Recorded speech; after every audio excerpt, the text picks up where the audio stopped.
Chapter 14:10. How many are there? How harsh are the requirements? Yi Qian couldn't help but ask. Xia Jinyuan once said that he would be evaluated as a top student when he graduated. At that time, she didn't think it was that difficult. After all, she had been evaluated as a top student every year since the second semester of her second year of middle school. When she heard that, she said disapprovingly, "I get it every year. It's not rare." He Jing's expression was a little withered. It's so difficult. Those who really get top students are no longer ordinary people. That exaggerated? But seeing that her withered expression contained some respect, Yi Qian couldn't help but gather his thoughts. For 4 years, all subjects have to score 90 marks. There's no minimum score. All subjects have to score 90 marks. All physical subjects have to be excellent. You can't even get good. For 4 years, no bad record, no record of picketing, no illness, no leave, no demerit points in class, etc., etc. He Jing finished in one breath. Her expression was sad. In short, if someone really gets top students after 4 years, they're the best in the whole school. Yi Qian thought about what Xia Jinyuan said to her. In the car, he looked indifferent and lazy as he talked about his 4 years in the military academy. My minor languages are German and Spanish. I probably had some talent in languages, so I got a level 8 specialized Esper. As for physical fitness, I got excellent. Because I also participated in a few competitions in school, I was evaluated as a top student after graduation. He said it so casually, as if getting top students was a simple matter. Now that she heard it, he was worthy of being called the all-round soldier king. His performance in school was so outstanding that it far surpassed many of his classmates. In order to avoid unnecessary trouble from being seen by the picketers, the girls walked far ahead and spoke softly so that the boys behind them didn't know what they were talking about. When they reached a fork in the road, both sides smiled and said goodbye before returning to their own dorms. As soon as they separated, the boys looked at each other and collectively let out a long sigh.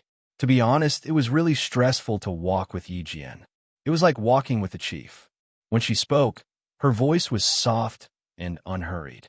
When she smiled, there was even a gentleness between her beautiful eyebrows, like the gentleness of the Jiangnan River village, which made people feel scared. Just now, Yi Qian didn't say that we'll continue tomorrow night. I guess he didn't say that. Qian Yanjun twisted his stiff neck. Thinking about what had happened before, he gritted his teeth. Her way of standing is more tiring than standing in the daytime.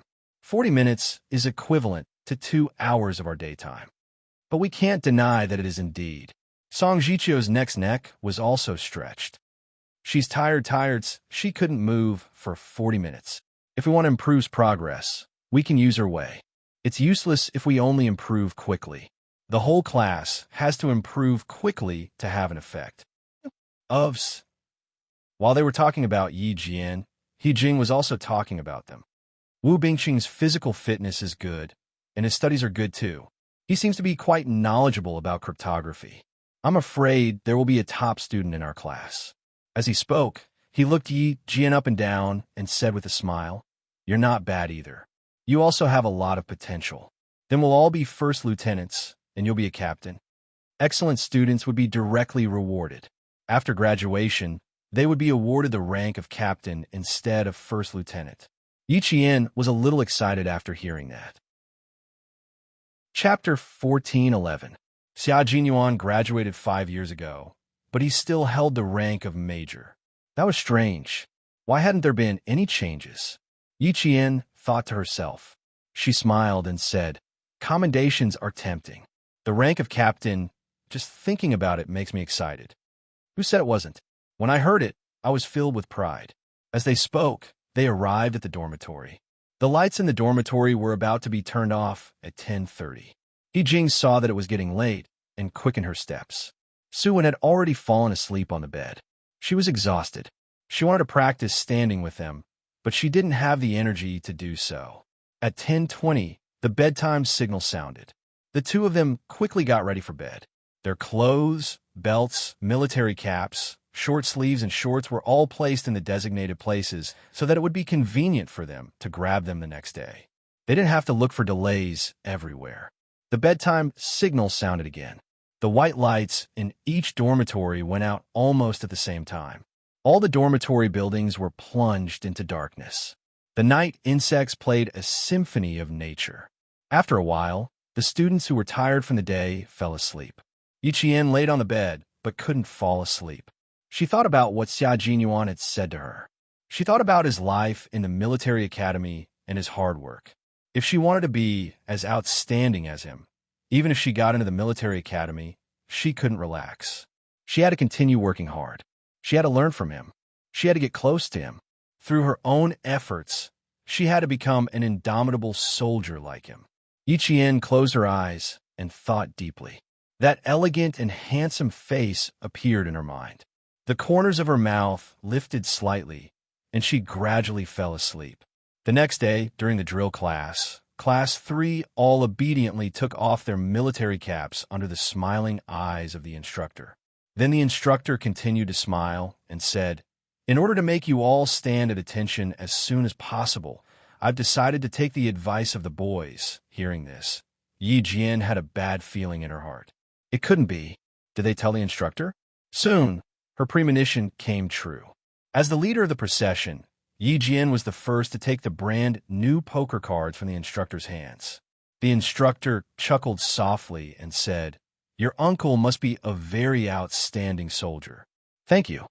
Yi Jian also lowered her voice. She really did not expect that the boy would tell the teacher. Great, now there's going to be a lot of trouble. Wasn't there going to be a lot of trouble? In a while, someone's big brimmed hat would fall off. Over time, after a while, someone dropped a poker card. Over time, drop the hat, drop the cards, over time. After the first day of class, it caused even more public outrage. Everyone said that they wanted to find out which brat had suggested such a trick to the instructor. Yi Qian and He Jing fell silent. Fortunately, the instructor had mentioned a few boys and not girls. The few boys who had asked the instructor for help tried their best to join in the fight against the common enemy. Faced with the anger of more than 30 students in the class, they did not dare to reveal that they were the boys that the instructor had mentioned. Even after graduation, they still couldn't find out who the boys were, and it became one of the unsolved cases of the third class. Soon, the third class also found a psychological balance. The rest of the teachers of the first year felt that this method was very good and immediately used it in their classes. In the end, the school leaders were alerted and praised the spirit of the third class and this batch of freshmen for their hard-working spirit. In the end, they called on all the teachers and students of the school to learn from the freshmen. Very good. The students of the third class who had started first felt even better. Chapter 14:12. The second-year seniors were fine, but the third-year and fourth-year seniors were having a hard time. Ruthless, too ruthless. Which class came up with this idea? I must find out who it is. The boys in Class 3 felt that they had gotten themselves into big trouble, so they worked even harder when they were standing.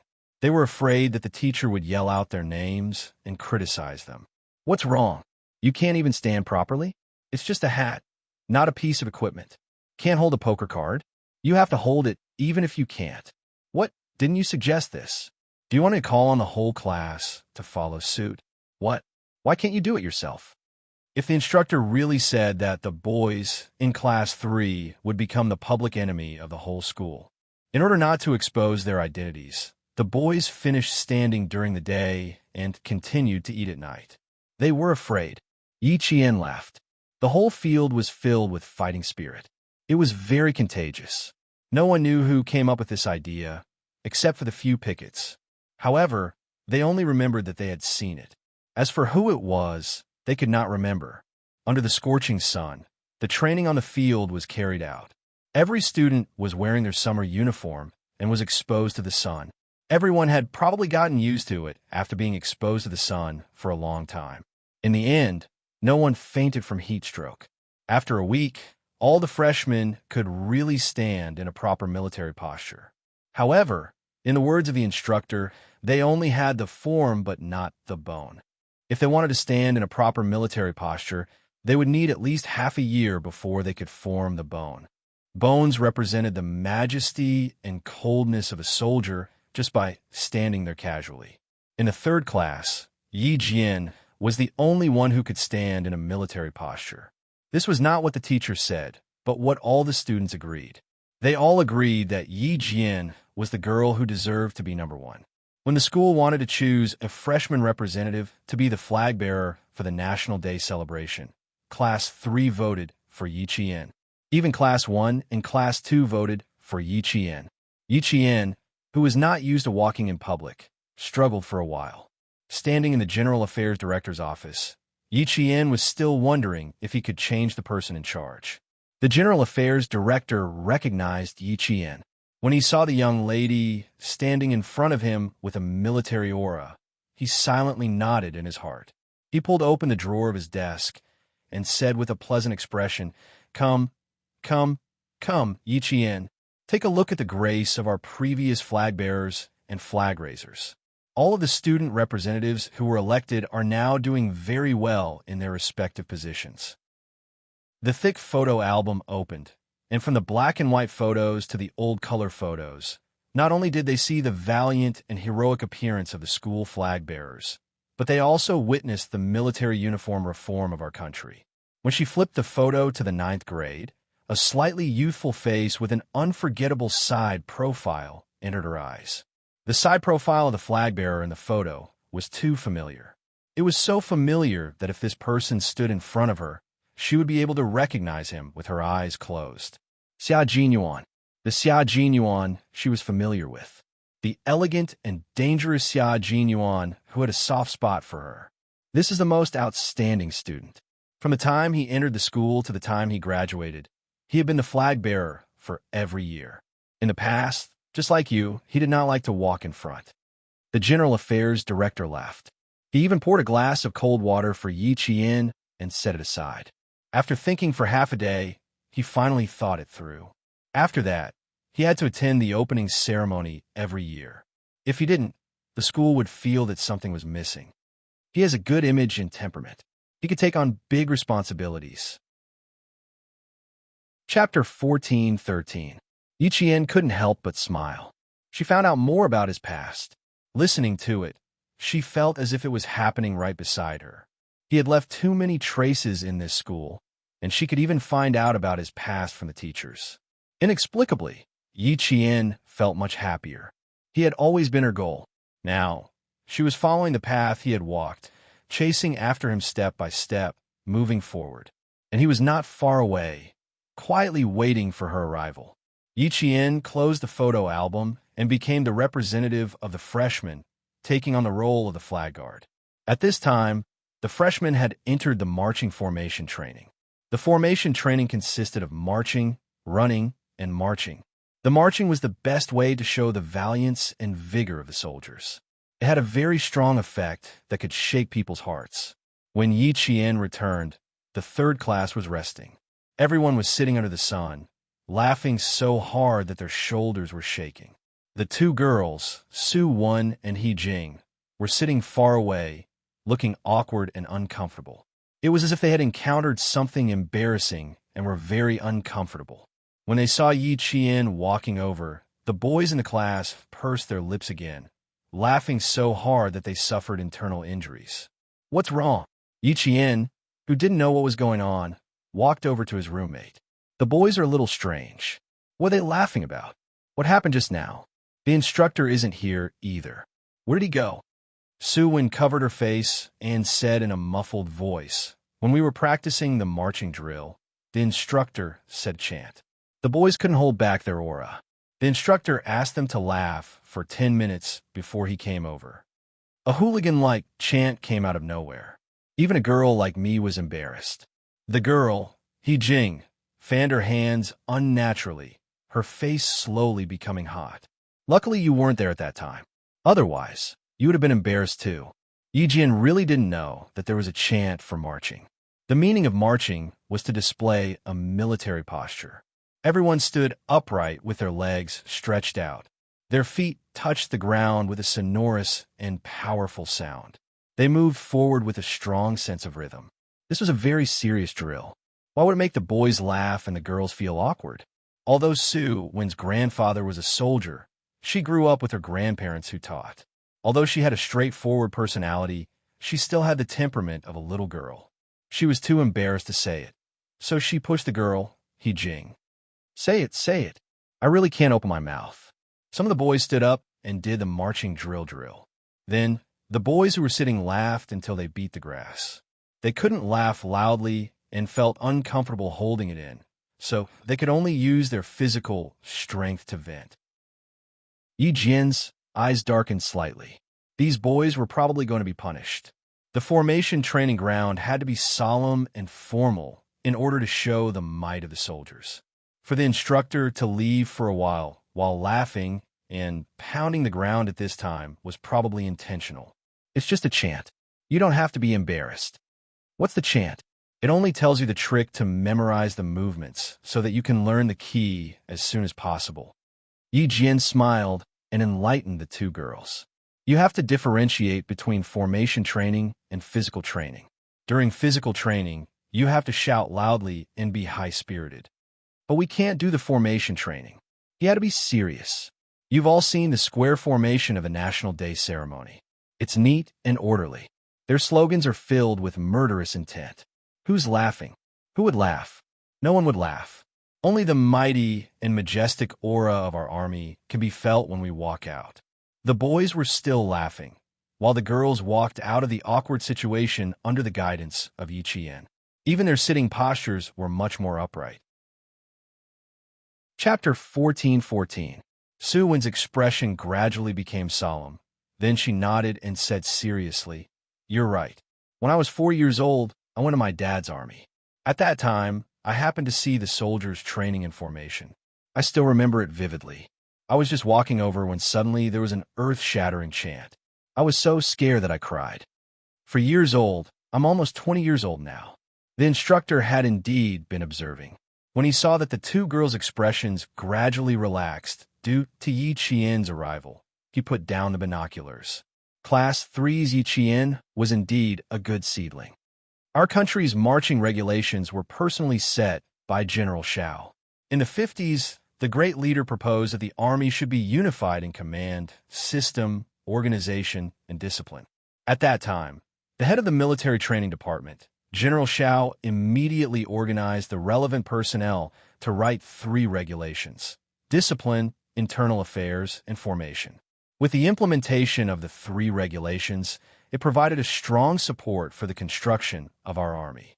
In the 50s, it began to be used. Yi Qian talked about China's marching, the origin and development of China's formation. Later on, the military commission researched and used the infantry movement that Commander Liu personally set. Using the German marching as a template, it made changes based on the Soviet Union. It strengthened the arm swing and at the same time adjusted the stride length to achieve the coordination of the 4 limbs. It was the marching and formation of our army. Don't underestimate our marching and formation training.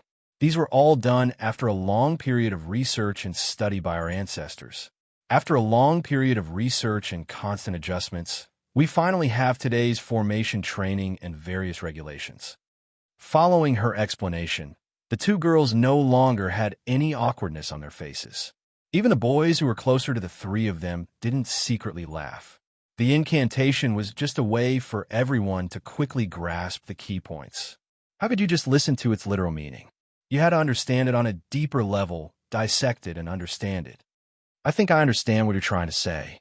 Jing, who was quite perceptive, straightened her gaze. The formation represents the image of us soldiers. It is also the blood and sweat of the old leaders and elders. It is also the legacy of the army. We need to walk with respect and reverence. Yi Qian's smile deepened. That's right. There's also the formation training. The ultimate goal is to foster discipline and obedience among the soldiers. Good military posture, strict military manners, strong style, strict discipline, majestic military prestige, and coordination of movements are all inseparable from formation training. The boys are laughing right now. I dare say that they haven't memorized the formation rules.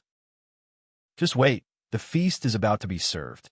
Her voice was neither loud nor soft, but it was loud enough for the boys closest to her to hear. It was a hot day, and the temperature was around 37 degrees Celsius. The boys felt cold air rush up from the soles of their feet, and their heart palpitations rushed up to their heads. They shuddered violently. The rules and regulations of the formation included general principles, formation commands, formation actions, etc. There were a total of 9 chapters, 65 articles, and 5 appendices. It was quite a thick book. Before the cold shivers passed, a sharp whistle that made one's scalp numb sounded. The instructor's stern and cold voice sounded. "I'll give you 10 seconds. 1, 2, 3. He said 10 seconds, and it was only 10 seconds. Those boys who didn't realize that danger was coming didn't even have time to smile properly. The instructor's cold gaze swept past them like steel needles, pricking their scalps painfully. Chapter 14:15. Just as Yiqian had said, the boys' punishment was coming. When Yiqian left with the 2 girls, he only saw the boys' white faces and trembling knees. The military academy was not a place where you could do whatever you wanted, nor was it a place where you could joke about discipline. Through strict formation training and formation life, it could cultivate a soldier's strict organization and discipline. It could cultivate a strict and decisive fighting style. It could cultivate a determined and fearless soldier's temperament. You still dare to laugh at such a significant training? Do you think you're having it too easy? The boys' punishment continued for a week. After those boys with impulsive temperaments were taught a lesson, they underwent another transformation. By the end of September, the freshmen finally looked like soldiers in their straight military uniforms. Their self-restraint improved, their appearance improved. Dressed in their military uniforms, they all held their heads high and began to march in an orderly manner according to the instructor's command. Yiqian, who had become the flag guard, stood on the flag-raising platform like a pine tree. His gaze was cold as he looked at every class that walked in the square. 1, 2, 3, march in unison. The orderly troops walked in a very rhythmic manner on the platform. With his salute, the future reserve officer of our army walked in front of the platform with a solemn expression under the scorching sun. His eyes were like sharp arrows as he walked in front of the platform with an imposing military aura. In the entire National University of Science and Technology, other than the military parade field, it was so quiet that not a single person could be seen. At the main entrance of the school, a sentry stopped a couple and said very seriously, "Our school is not receiving any parents right now. Please leave our school quickly. Please cooperate." "No, comrade. We really have an urgent matter. The child's grandmother is dying and wants to see the child. Comrade, can you please inform her? Her name is Yiqian. She's a new student. If it's really not possible, can you inform the homeroom teacher?" Sun Dongqing's voice was full of emotion. Her expression seemed to be quite anxious. The sentry maintained a cold expression and did not allow any room for discussion. "Please leave our school immediately. Please cooperate." If they still did not cooperate, they could ask the soldiers to come out. "Comrade, why are you so inhumane? The child's grandmother is about to die. Why can't you be more reasonable? If a soldier can go home to attend a funeral, I don't believe that a cadet can't go home to attend a funeral." The sentry in front of the school gate was not armed with a gun. Sun Dongqing stood up and grabbed the sentry's wrist. "Do you have to make things difficult for people like this? You didn't let us in, and you didn't even inform the students. What kind of soldiers are you? Don't you have any manners?" The sentinel warned her 3 times in a row to loosen her grip, but to no avail. He then made his move, and in the blink of an eye, he easily pinned Sun Dongqing's hand behind her back. Yi Fan was shocked and quickly said, I'm sorry, comrade. My wife was a little impatient. She didn't mean any harm. She definitely didn't mean any harm. Please take her away from our school immediately." The sentinel didn't probe further. He let go of Sun Dongqing, whose face was distorted from the pain, and waved his hand. A few more soldiers on duty walked out. Their expressions were so cold that Sun Dongqing shrank back to her husband's side. What could they do? They couldn't get in. If they wanted to find Yiqian, they had to go through the sentinel.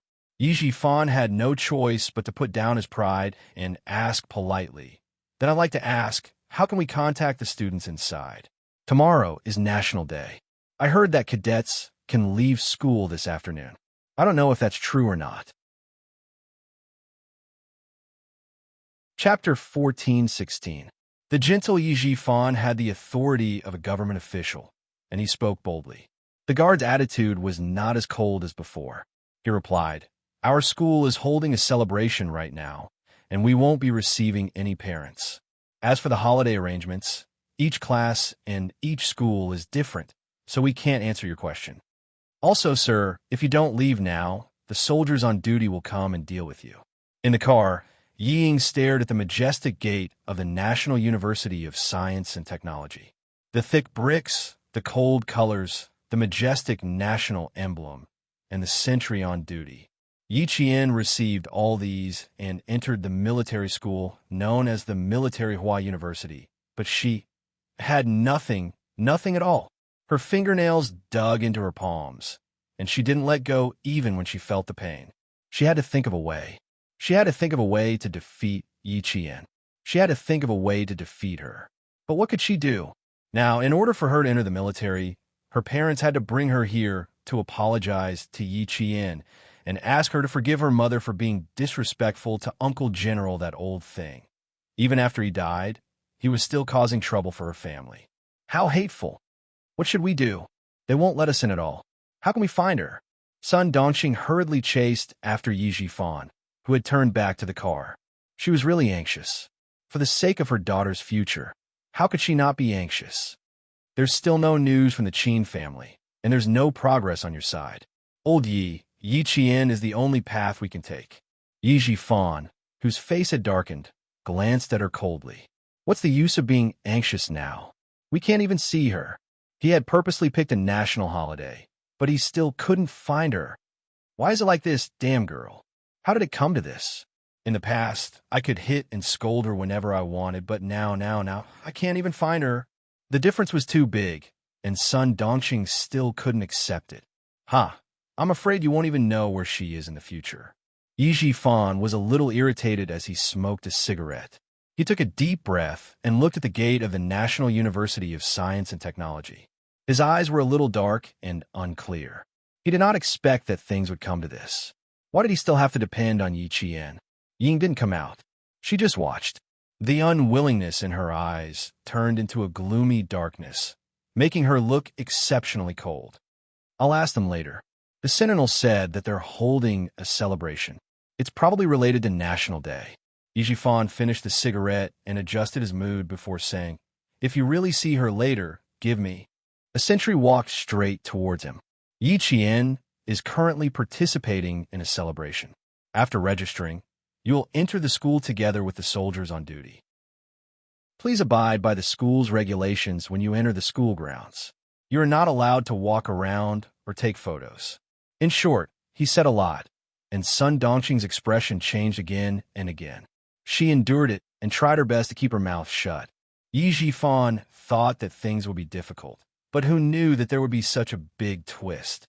After listening carefully, he said, "We will definitely not cause any trouble for the school. We will definitely abide by the school's regulations." As long as she could get in, she would definitely cooperate. Otherwise, she would be chased out by Yi Qian on the spot. With her personality, she would definitely do it. After going through some procedures, Yi Jifan finally brought Sun Dongxing and Yi Ying into the school grounds. The moment the family of three stepped onto the campus, they couldn't help but hold their breaths. Yi Ying grabbed Yi Jifan's arm tightly. She had an inexplicable sense of respect for this place. Chapter 14:17. This was a campus that Ying had never understood or been familiar with. Everywhere she looked, there was a sense of unfamiliarity that made her feel like she was suffocating. Sun Dongxing's shoulders shrunk back a little. She did not see anyone on the campus. It was so solemn that it made her tremble in fear. Her eyelids were twitching, and she was extremely panicked. "Old Yi, why don't we wait outside?" After walking for about 500 meters, Sun Dongxing suddenly said anxiously, "This place makes me feel uneasy. I feel like something big is going to happen." The further they walked, the faster her heart beat. Sun Dongqing had not met Yi Qian for the first time, and she was already feeling scared. Ying bit her lower lip. She was also panicking, but to ask her to go back. Impossible. How could she go back? If Yi Qian knew about this, he would laugh her to death. Ying cleared her throat. In order to show her imposing manner, she purposely straightened her back and said coldly, "Mom, follow me closely." She thought she was imposing, but her voice was dry, revealing a sense of cowardice. Ying heard her own dry voice, and her face stiffened even more. She might as well not open her mouth. The soldier on duty, walking in front, did not communicate with the students' parents. Only when they reached a fork in the road did he remind them coldly, "This way." Yi Jifan's cold eyes were filled with warning. He turned around and glanced at the mother and daughter. "Watch your step. Don't fall." It sounded like he was concerned, but it was actually a warning. The campus was very big, and it would take some time to reach the military parade field from the school gate. After passing through 2 empty teaching buildings and walking through a long corridor, suddenly, a deafening sound that seemed to be able to shatter the air came from the front. Ying was so shocked that she let out an "ah," as she was not prepared for this. Then, she immediately covered her mouth. Her face was filled with deep regret. The soldier on duty did not look back, nor did he explain anything. He connected to the walkie-talkie and contacted the soldier on duty inside. "I'm a soldier on duty at Post 11. The students' parents are here. The students' parents are here. Please respond if you hear me." There was a buzzing sound from the walkie-talkie, and then someone replied, "Please bring them to the audience.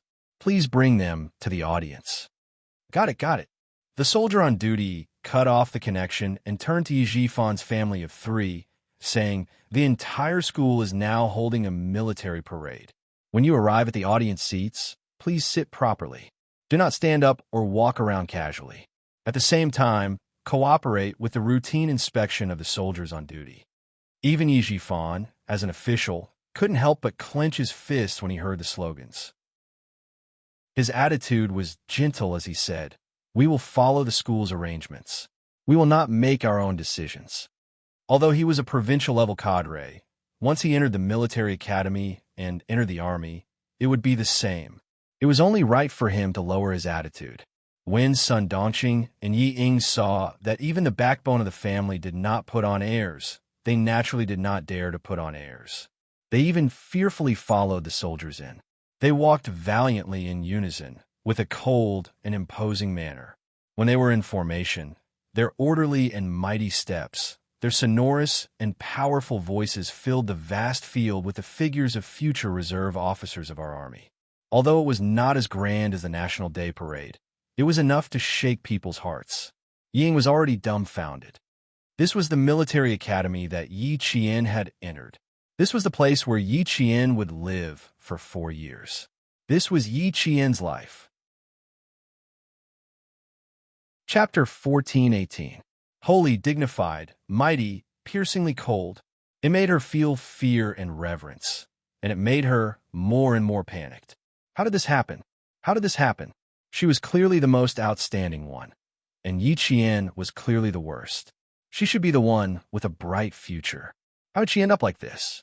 How did she end up like this? She didn't know which class the students from, but the white gloves on their hands flashed across Yi Ying's dazed eyes like a ray of light, so piercing that she couldn't help but close her eyes. Her entire aura seemed to be covered in dust, cold, gloomy, and without a trace of vitality. Ying, hurry up and leave. Sun Dongqing saw that her daughter didn't move and couldn't help but urge her softly, "They're all looking at you. Hurry up and leave."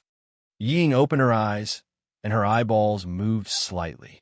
She asked in a weak voice, "Mom, how am I worse than her? I'm clearly better than her. How'd I end up like this?" "What nonsense are you talking about?" Sun Dongqing, who always thought that her precious daughter was the best, said coldly, "How are you worse? You're better than that wretched girl.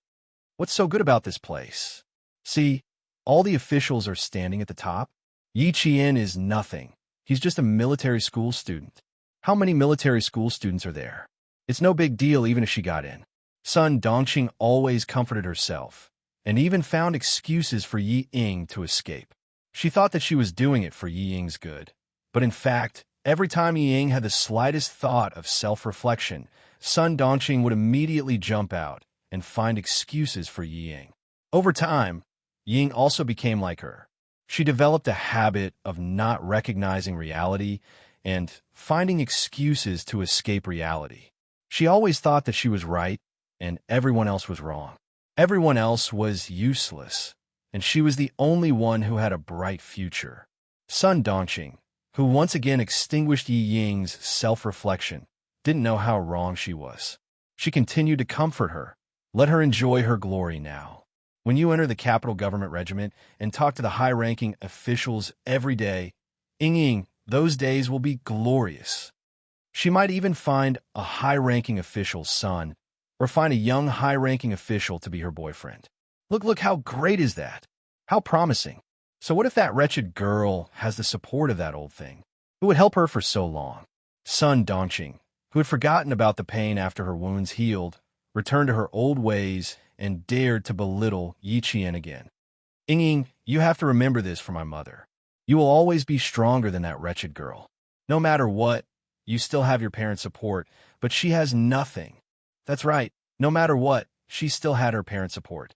So what if Yi Qian was doing well now? She was just a normal cadet from a military academy. She was just standing here basking in the sun. Who would notice her? Every time there was a slogan, the mother and daughter, who couldn't help but shake their shoulders, whispered to each other. Their eyes drifted to the parade field and then quickly retracted, with caution and fear that they themselves didn't realize. Yi Jifan's attention was all on the parade field. He didn't turn around to look, nor did he hear what the mother and daughter were saying. If he had heard, he probably wouldn't have needed Yi Qian to come out. He would have directly pulled the mother and daughter, who only knew how to comfort themselves and couldn't recognize reality, away. There were only teachers in their military uniforms in the audience. When Yi Jifan sat down, he couldn't help but tug at his shirt to show respect to the square formation that was walking over.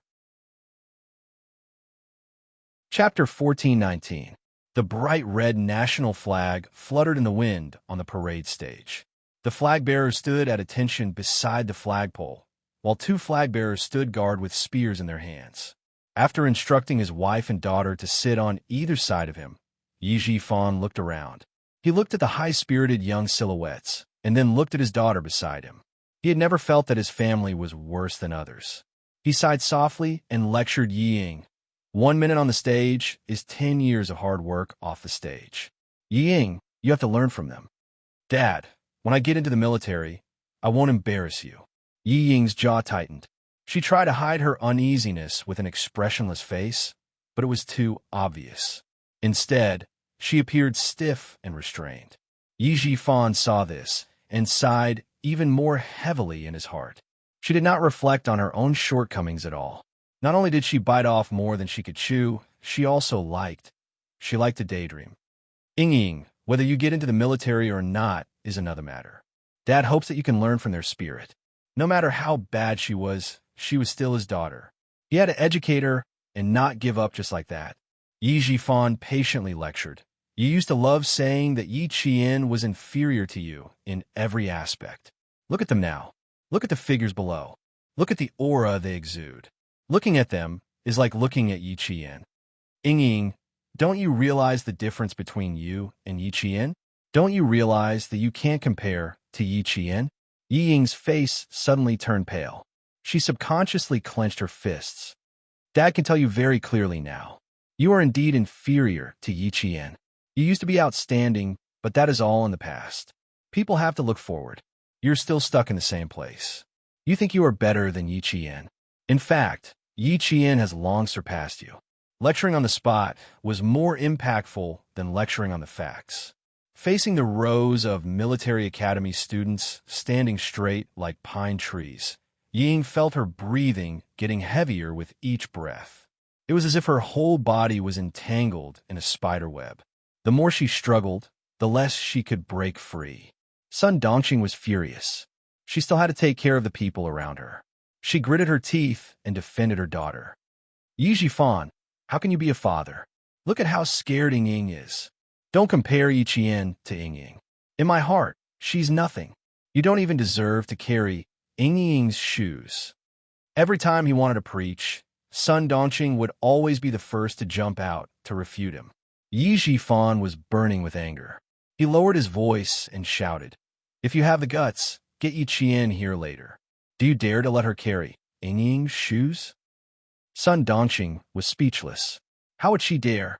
He didn't even dare to say it to his face.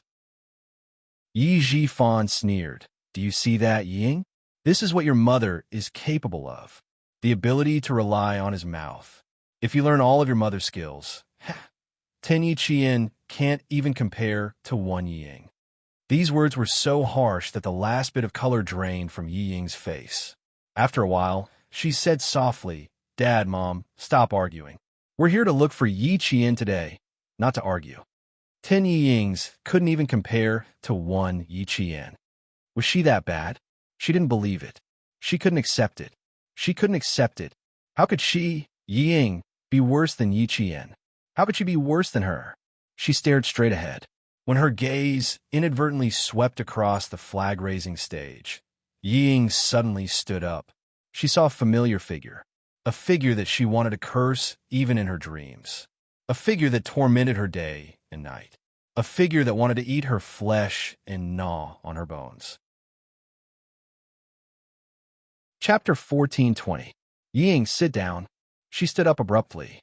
Yi Jifan, whose expression had darkened, reached out quickly and grabbed her wrist. "Do you still want to embarrass yourself? Sit down." Fortunately, they were sitting in the back row. The teachers in front were all watching the parade seriously and did not pay attention to the back. Otherwise, Yi Ying would have received countless disapproving looks when she stood up so abruptly. The soldier on duty saw that the parent who stood up quickly sat down again. He took 2 steps forward and returned to his original position. His gaze lingered on Yi Ying for a few seconds before leaving. Yi Ying, who was forcefully pulled back by Yi Jifan, fell back in her seat. Her whole body trembled uncontrollably. Even her teeth were chattering. "Dad, I saw Yi Qian. I saw Yi Qian. I saw Yi Qian." She was wearing a straight military uniform, holding a gun and standing at the highest point. It was as if she was looking down on her and mocking her. She was standing so high and holding a gun. She was even holding a gun. Mom said that there were so many military academy students who would recognize her. Wrong, all wrong.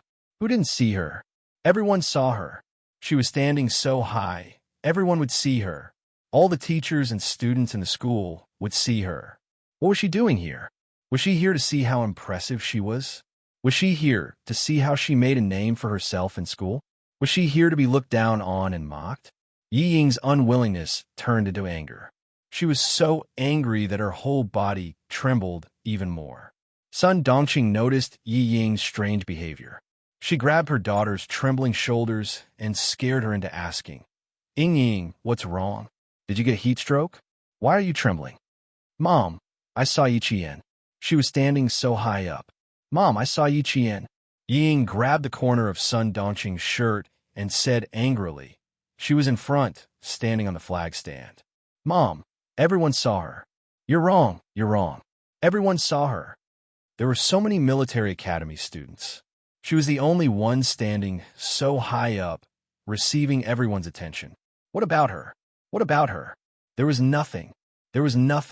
When Sun Dongqing heard this, she immediately raised her head and looked in the direction of the flag stand. When her gaze landed on the gun in Yi Qian's hand, her body instantly froze.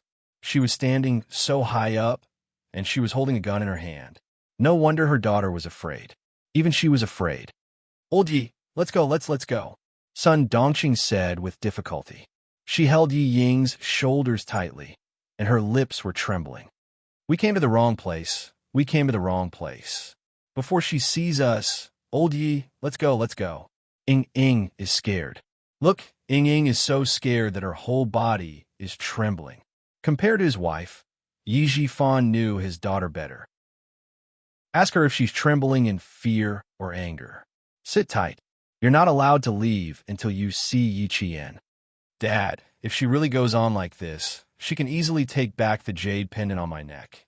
His eyes were as sharp as needles as he stared at Yi Ying, who was standing on a flag stand. He gritted his teeth and said, "We can't let her go anymore. Dad, we must find a way. Take back the jade pendant." Yi Jifan chuckled. "The jade pendant is in my hands. You don't have to worry. As for whether we can let Yi Qian go, Yi Ying, oh Yi Ying, if you weren't my daughter, I really wouldn't care about you." Chapter 14:21. How could he not know what his daughter was thinking? It seemed like she was so angry that she even dared to threaten him.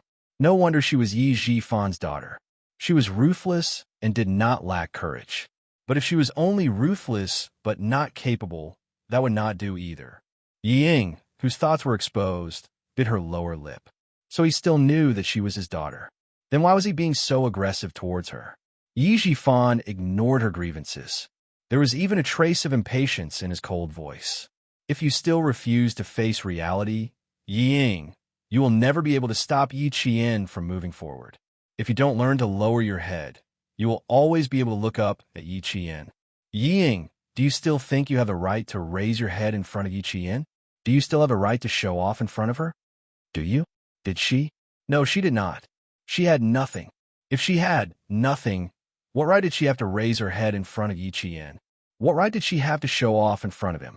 Yi Ying, whose face was as white as a sheet, did not know how much time had passed before she gently shook her head. Her entire body seemed to collapse as she said, "No, I have nothing, and she is everything that I can't get.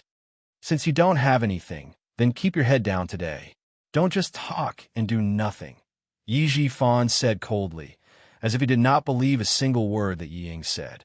He only hated that he did not bring her along when he was working in the town government. She had developed a blind and arrogant personality, like Sun Dongqing. Yi Qian had already gone so far, but the daughter he had always thought was outstanding was still in the same place. If he did not let her see the truth, she would only continue to think that she was so powerful. He had reminded her countless times to wake up and not to underestimate Yi Qian. She had to realize that she was not as good as Yi Qian. In the end, it only had a slight effect at the time, and it was the same after that. Thinking of this, Yi Jifan gloomily stared at his wife. She had contributed greatly to his daughter's current state. Sun Dongqing did not say anything. She did not know what to say. She had always thought that her daughter was better than Yi Qian, but what was the truth? The truth was right in front of her eyes. Her daughter had to use her connections to enter the army. As for Yi Qian, he was already holding a gun. Facing her father's accusation, Yi Ying pursed her lips even tighter. Lowering her head to Yi Qian, how could she do it? How could she do it? She clenched her fists even tighter, and her gaze became even more sinister. She couldn't get over the hurdle in her heart. She couldn't accept lowering her head to someone who she thought was inferior to her. Seeing this, Yi Jifan sneered. He had spent so much effort to nurture him, only to receive such an outcome.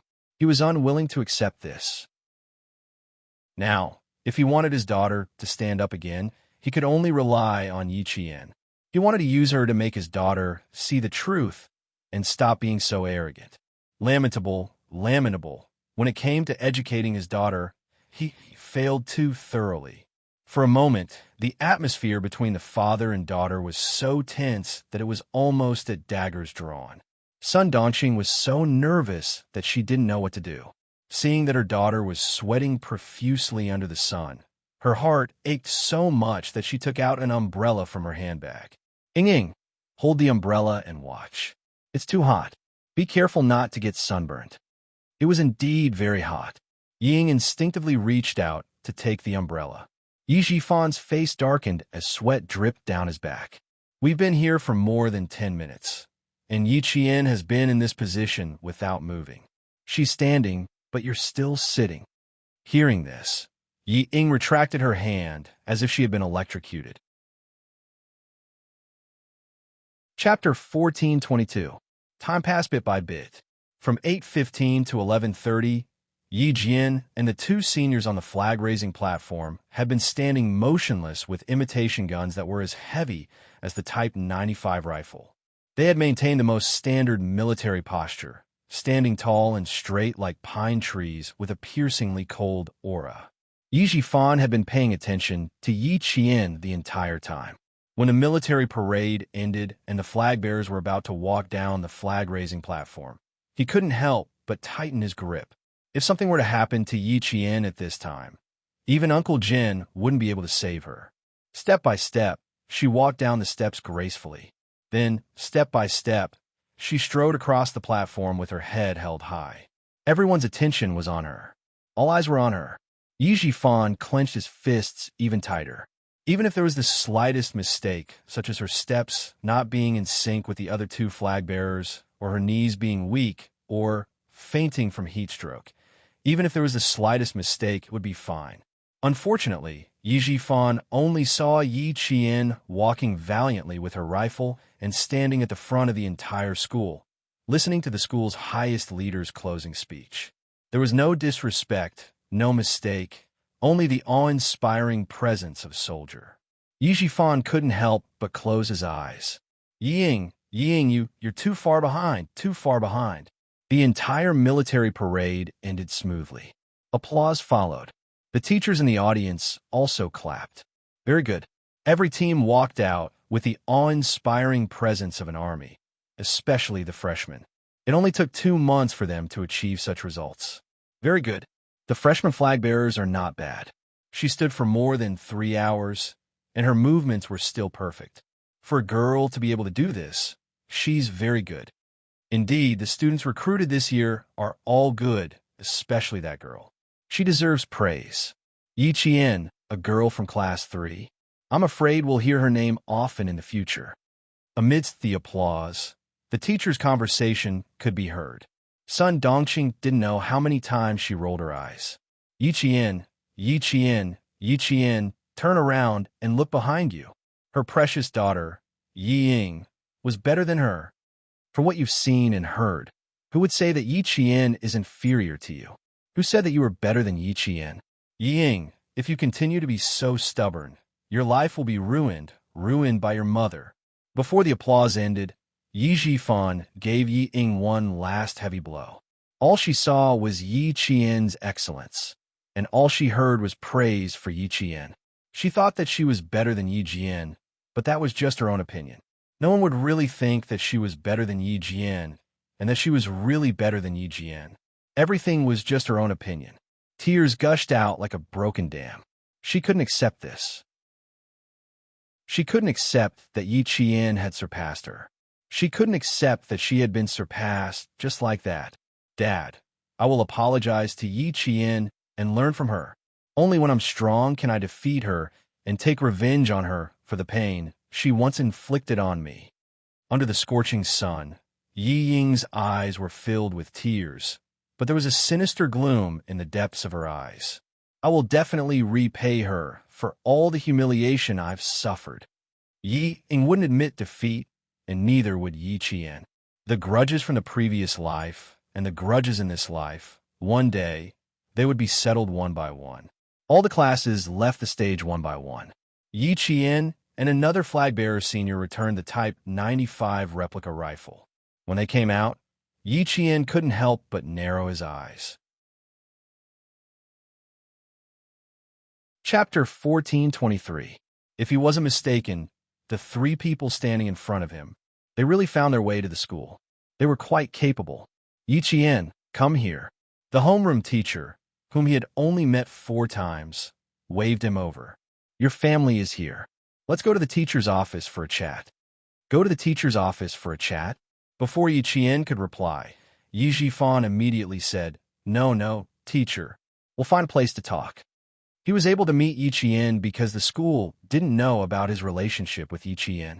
If he went to the teacher's office for a chat and Yi Qian told him about the original situation, he would have come for nothing again. Teacher, you must think that he's my uncle. Actually, he's not. This Mr. Yi tampered with my entrance exams many times. It was written on my resume that I took a year off from high school. It was all because of this Mr. Yi. Yi Qian didn't want to drag it out. He didn't want to be involved with Yi Jifan's family for the next 4 years. During the college entrance exams, he tried to tamper with my registration again and again, trying to stop me from getting into university. Teacher, I really don't have anything to talk about with this Mr. Yi. Not giving her a chance to speak. Yi Jifan, can you stop him? She said it so calmly and didn't give Yi Jifan a chance to interrupt. When the teacher of class 3 heard this, his expression immediately turned cold. He glanced at Yi Jifan with a threatening gaze and said to Yi Qian, "Come to the teacher's office. Let's go to the teacher's office together." As a teacher, he naturally believed what his students said. If they really went to the teacher's office, then everything would be in vain. Yi Ying's face flushed red. She suddenly stood up. "Sis, I'm here to apologize to you. I was too immature in the past and did many things that made you sad." Her apology was stiff at the beginning, but the more she spoke, the more fluent she became. As she spoke, she even squeezed out a few tears. "Sis, I'm sorry. I apologize to you. Please forgive my immaturity in the past. I know I've done too many wrong things, and I don't dare to ask you to forgive me in a short time. Sister, please give me a chance. I'll definitely change." The sun did not rise from the west, so Ying could not really apologize to her. However, he did not expect her to pretend to apologize and even shed a few drops of tears. Who didn't know how to act? Yi Qian looked as if he had been frightened by something. He quickly hid behind his teacher and pursed his lips tightly without saying a word. That's right. She would not say a word. She wanted to see how long Ying could lower her head.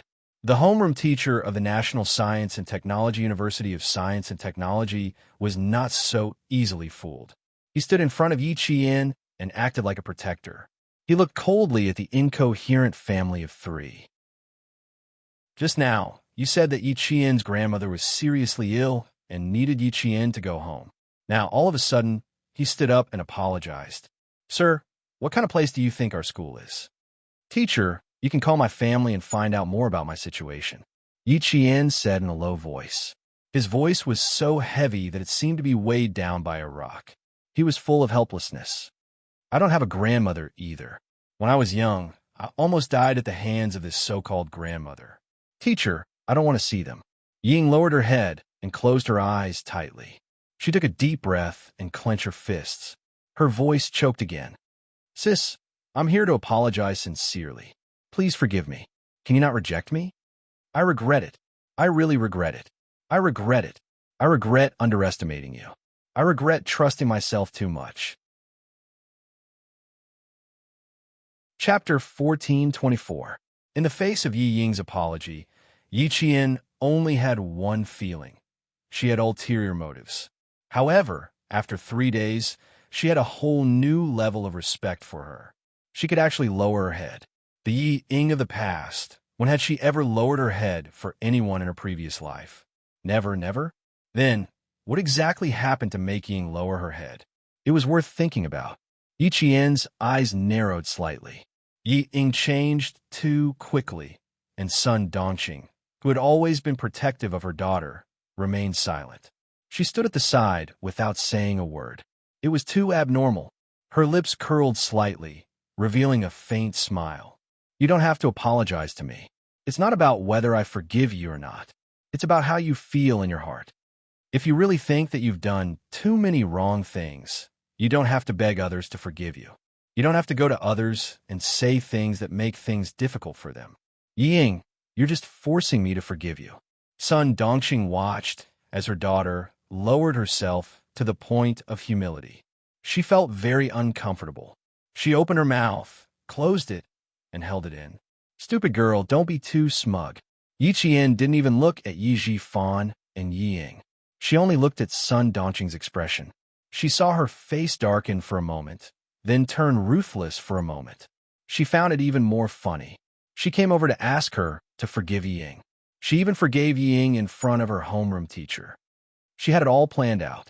Next, would Yi Jifan immediately ask for the homeroom teacher's contact in the name of showing concern for his niece Yi Qian's school life? Then he could call the homeroom teacher and mention Ying at the same time. Yi Jifan had always been good at this kind of thing. Yi Ying, whose eyes were red, seemed even more wronged and upset. She lowered her head and sobbed. "Sister, I didn't force you. I just wanted to ask for your forgiveness. Why would I force you? I just I just wanted to ask for your forgiveness.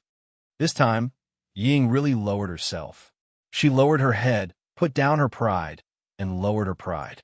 Yi Jifan, who saw this, felt very gratified. Finally, he could face his enemies head-on. He understood that lowering his head for a moment was only for the sake of his future rise. Faced with Ying Tai's unusual behavior, Yi Qian became even more cautious. Yi Qian, who was thinking quickly, did not speak immediately. He left Yi Ying to the side. Sun Dongqing was already holding back her anger.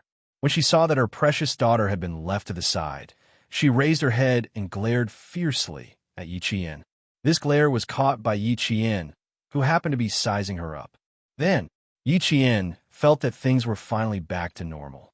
Sun Dongqing's heart was flustered. She vaguely felt that she was afraid that her glare just now had ruined everything.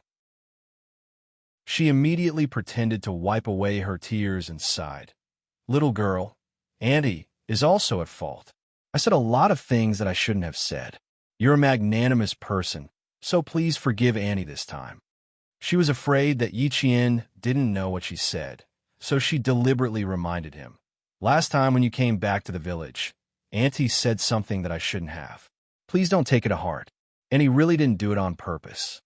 She explained quickly and anxiously, her eyes staring straight at Yi Qian. Although she apologized, she did not know how to hide the fierceness in her eyes. Not only did Yi Qian see it clearly, but so did Yi Qian's teacher. Thanks to her words, Yi Qian understood that things were not as simple as they seemed. Chapter 1425. She purposely brought up what happened last time. She was so anxious and worried. What was she worried about? Why did it feel like Yi Ying's apology was not the most important thing, but Sun Dongqing's? Even though Yi Qian was a meticulous person, he still could not figure out what their family was planning. The teacher of Class 3 did not immediately intervene. He still needed to understand the situation. Moreover, Yi Qian's reaction was very calm, so he did not need to rush to intervene. Yi Jifan saw that his wife had finally lowered her head and apologized for that incident. He breathed a sigh of relief in his heart. Forcing Ying to apologize first had some effect. This was the right move. Yi Qian would not forgive his daughter easily. He would definitely make things difficult for her. His wife, Sun Dongqing, had always been protective and could not bear for her daughter to be wronged. For her daughter's sake, she would also force herself to apologize to Yi Qian. Yi Jifan saw that his wife was still able to say, "You are a magnanimous person. Forgive your aunt this once." He was so satisfied that there was a trace of a smile in his eyes. Although his wife was a little stupid, as long as it concerned his daughter, Yi Qian, her brain was still quite flexible. She knew what to say to force Yi Qian. "Yi Jian, your teacher is standing right next to you. How are you going to answer her?" "Yi Jian, your teacher is standing right next to you. Answer forgive." That was what he wanted. Yi Qian had a good point. He was not calculative. If he forgave his wife over this incident, then he would really forgive her. Then he could finally answer to Commander Liu and Political Commissar Yan. Answer not forgive. It was fine as long as the teacher knew their family's attitude. Moreover, if a junior did not forgive an elder's apology, wouldn't that make them seem narrow-minded? It was not a good thing for a student to be narrow-minded. The teacher would have some opinions in his heart. In short, it did not matter if Yi Qian forgave his wife or not. He would get the result he wanted. The scheming Yi Jifan was only waiting for Yi Qian to speak. He stared at him with a cold, calculating glint in his eyes. Yi Qian shifted his focus to Yi Jifan. He was the backbone of the family. It was definitely Yi Jifan's idea to come to the school and not Sun Dongqing's. She would never have thought of it. So what was Yi Jifan planning? Yi Ying apologized, Sun Dongqing apologized, but Yi Jifan didn't say anything. Yi Qian replayed Sun Dongqing's words in his mind, and after a while, a fierce look flashed across his eyes. "Your Excellency is magnanimous. Forgive Annie this once. Don't take it to heart." And he really didn't do it on purpose. Ying apologized to him. If she didn't forgive her, she could have done it in front of a child. An elder apologizing to a junior and saying such things as a junior. How could he not forgive her? Her teacher didn't understand the actual situation. He didn't know how hypocritical Yi Jifan's family was. He also didn't know what Sun Dongxing had done wrong. If her teacher saw that he didn't forgive her, how would he feel? Thinking of this, Yi Qian clenched his fists. What a scheming and astute Yi Jifan. In order to make her university life miserable, he wanted the teacher to have a bad impression of her. He schemed to this extent. Yi Jifan, oh Yi Jifan, you really put in a lot of effort. Yi Qian, who had seen through a few things, pursed his lips and lowered his eyes. His long and thick eyelashes covered the mockery in his eyes. Chapter 1426. Yi Ying's apology was fake, but Sun Dongxing's apology was real. The truth and the lies mixed together, and in the end, she became a petty person who refused to forgive her elders. However, Yi Jifan, are you so confident that you can ruin her image in the eyes of the teachers? Yi Qian's eyes became even colder. No wonder Yi Ying was so confident, arrogant, and conceited. Yi Jifan played a part in it. Yi Jifan misunderstood. From his perspective, Yi Qian's expression was one of unwillingness to back down. Yi Qian's tightly pursed lips revealed a hint of stubbornness. Seeing this, Yi Qian's eyes smiled. He gave Yi Ying a look, indicating that his daughter should continue to lower herself so that Yi Qian's narrow-mindedness could be seen. A few seconds later, Yi Ying's eyes filled with tears. Her lips trembled as she asked softly, "Sister, what can I do to gain your forgiveness? Can you tell me? I really regret it. Please give me a chance." All she wanted now was a chance. A chance to gain Yi Qian's forgiveness. A chance to enter Yi Qian's life and enter the sights of the military officers. As long as Yi Qian forgave her, she would have a chance to surpass Yi Qian. "Jian girl, look, your sister already knows her mistake. Just forgive her. Your aunt also knows her mistake. Forgive her this once. After all, we're family. We'll see each other all the time. There's no need to make our relationship too tense." Yi Jifan sighed deeply. His voice was filled with helplessness and melancholy. "Uncle doesn't feel good about it. Our family has caused a ruckus in this place. We've become a joke in our village." Yi Qian, whose eyes were filled with mockery, looked up indifferently.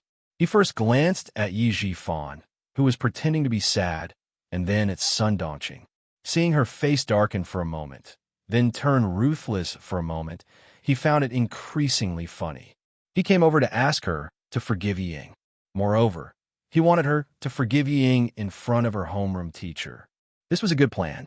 If she didn't forgive Yi Ying and Sun Dongxing, she would be considered petty and narrow-minded. How could he forgive Yi Ying and Sun Dongxing? She, Yi Qian, was not that great. So, Yi Jifan also knew that he was setting a trap for him. Next, would Yi Jifan immediately ask for the form teacher's contact information in the name of caring about his niece, Yi Jian's school life? In the future, if he had nothing to do, he could call the form teacher and say bad things about himself, and also mention Yi Ying's good points. Yi Jifan would definitely mention Yi Ying and do everything possible to ruin his image in front of the teacher. How could Yi Jifan let go of the opportunity to elevate Yi Ying and belittle her? Yi Jifan had always been good at this kind of thing. Since he had to bring up the past, he might as well bring it up properly. Yi Qian's lips curved as he looked at Yi Jifan, who was pretending to be sad, and said calmly, "I'm still young. I'm as immature as your daughter. Mr. Yi, why don't you ask your wife to tell me what happened that day again? Let my school judge whether or not we can forgive your family of 3. How about that?" She actually wanted to spread the news to the whole school. Sun Dongxing's and Yi Ying's expressions changed drastically. They didn't even have time to hide the panic that surged out from their faces. Sun Dongxing, who couldn't control her emotions, cried out involuntarily, "Old Yi." The rest of her words were forcefully swallowed by Yi Ying's tight grip on her arm. Her eyelids twitched even more violently. "This is bad. This is really bad."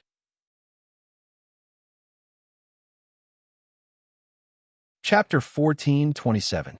Who would have thought that the wretched girl would do something like this, leaving them with no way out? Yi Jifan did not expect this either, and his back broke out in cold sweat.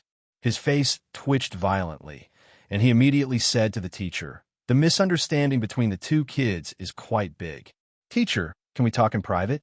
I'm afraid that if I speak, it will cause unnecessary misunderstandings." After listening for so long, the teacher of class 3 smiled and politely declined. "We need to understand Yi Qian's family situation again. I'm sorry, but it's mealtime now. The military academy has a rule that if you miss the mealtime, you will not be served alone. Yi Qian still has training in the afternoon and needs a certain amount of stamina." The teacher of class 3 was in active service, a company commander. His tone was not as gentle as the typical civilian teachers, but was cold and intimidating. After he finished speaking, he smiled at Yi Qian and said, "Go to the cafeteria. After you eat, come to my office. I need to understand your family situation in private." There was a student with potential in the class who did not even need to participate in military training and who still had outstanding stamina, so she should be nurtured with priority. Since she had come to the academy had the obligation to protect her and help her block out any harmful elements. "Go quickly, leave this to the academy." Before he could finish the word "deal," the broadcast system announced, "Year 1 Class 3 Commanding Freshman Yi Qian, please head to the dean's office." The teacher of Class 3 did not say anything else and let Yi Qian jog over. Things were just so coincidental. Yi Qian did not stay and turned to leave. Yi Jifan felt himself heave a sigh of relief. If she really wanted to spread this matter to the whole school, his position as an officer might really come to an end. He thought that he could force her to submit today, but who knew that he almost caused a disaster? Then, Yi Jifan could not help but wonder if Yi Ying would be as decisive as Yi Qian if she encountered this kind of situation. Probably not. Yi Ying was someone who would weaken when faced with a strong opponent. She would not be as bold as Yi Qian. Not only did Yi Jifan let out a sigh of relief, but Sun Dongqing and Ying also felt the same way. Earlier, they had wanted Yi Qian to stay, but now they wished that she would never come back. "Teacher, can we go to the office to talk? We mainly want to talk to the school about Yi Qian. This child to my family, Sai." Unfinished words always seemed so helpless. Even Yi Jifan's voice was so bitter that he could squeeze out bitter bile. The teacher of Class 3 raised his hand and looked at the time. After pondering for a while, he said, "I'm sorry, I can't meet the parents of the students today. I'll ask the soldiers on duty to send the 3 of you away." "I'm sorry, the military academy usually doesn't accept non-student parents." Since he had already said so, he definitely wouldn't allow Yi Jifan's family of 3 to stay any longer. After Yi Qian was led by a senior to the dean's office, Yi Jifan's family of 3 was also invited out of the campus. "Scare me to death, scare me to death." Once they were out, Sun Dongqing's heart was still beating with fear. She kept patting her chest. "Thank goodness we were called away. Otherwise, she really would have spread the news to the whole school." Ying raised her head and looked at the high school gate, which was as tall as a city wall. For a moment, she was stunned. "Get in the car first." Yi Jifan's face was terrifyingly dark. He had underestimated Yi Qian again and again. He had clearly planned everything out, but in the end, she always foiled his plans and forced him into a corner. He could not delay any longer. He had to force Sun Yaozu to make his move as soon as possible. The 7A National Day holiday. He had to find a way to deal with it himself. Chapter 1428. Dad. Yi Qian's wings have already hardened. After some time in the car, Ying finally spoke. "She's not someone I can deal with right now. If you don't want to see her grow stronger, you need to do something." Yi Jifan gripped the steering wheel tightly and looked at his daughter. His eyes were cold and ruthless. He heartlessly rejected his daughter's suggestion. "If you don't want to see her grow stronger, Ying, you need to work hard. Whether or not I'll do anything to Yi Qian is the adult's business. It has nothing to do with you. Also, you did the right thing today. Dad is very pleased. Murder and arson. How could he let his daughter, who was still in her prime and had a bright future, know about these illegal things? He wouldn't even get involved himself." He would only borrow someone else's hand to see if he could solve the problem in his heart. Was he pleased? Ying lowered her head and looked at her palms. Her delicate palms were scarred and stained with blood. Apologizing to Yi Jian had exhausted all of her courage and shattered all of her pride. However, the other party didn't care about her apology at all. He didn't even look her in the eye. Her pride and self-esteem were ruthlessly stepped on. If she used her pride and self-esteem to make her father feel pleased, Yi Ying's slender fingers tightened slightly. She expressionlessly tugged at the corner of her mouth. Dad, as long as you're happy. As long as you're happy. Who asked her to rely on you now? The car gradually sped up. When the green light turned green, Yi Jifan, with his jaw tense, stepped on the accelerator and left the University of Science and Technology of China with his unwilling wife and daughter. Inside the University of Science and Technology of China, Yi Qian heard the sound of come in. Yi Qian pushed open the anti-theft door of the office. She looked up slightly and saw the handsome face she was most familiar with. She saw him in casual clothes the day before the holidays. Could it be that he specially rushed over to spend National Day with her? Impossible. How could he have so much time to spend with her? Most likely, he was here for official business. The dean was a 55-year-old lieutenant general with the rank of deputy major. This meant that he was a dean with real power, unlike the teachers of Class 3 who were only active soldiers in the military academy. In the military academy, there were 3 types of teachers: active duty, civilian, and employed. Teachers are active military personnel.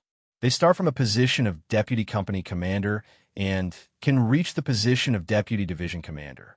Their military rank can be as high as senior colonel. On the other hand, civil service teachers started from level 12.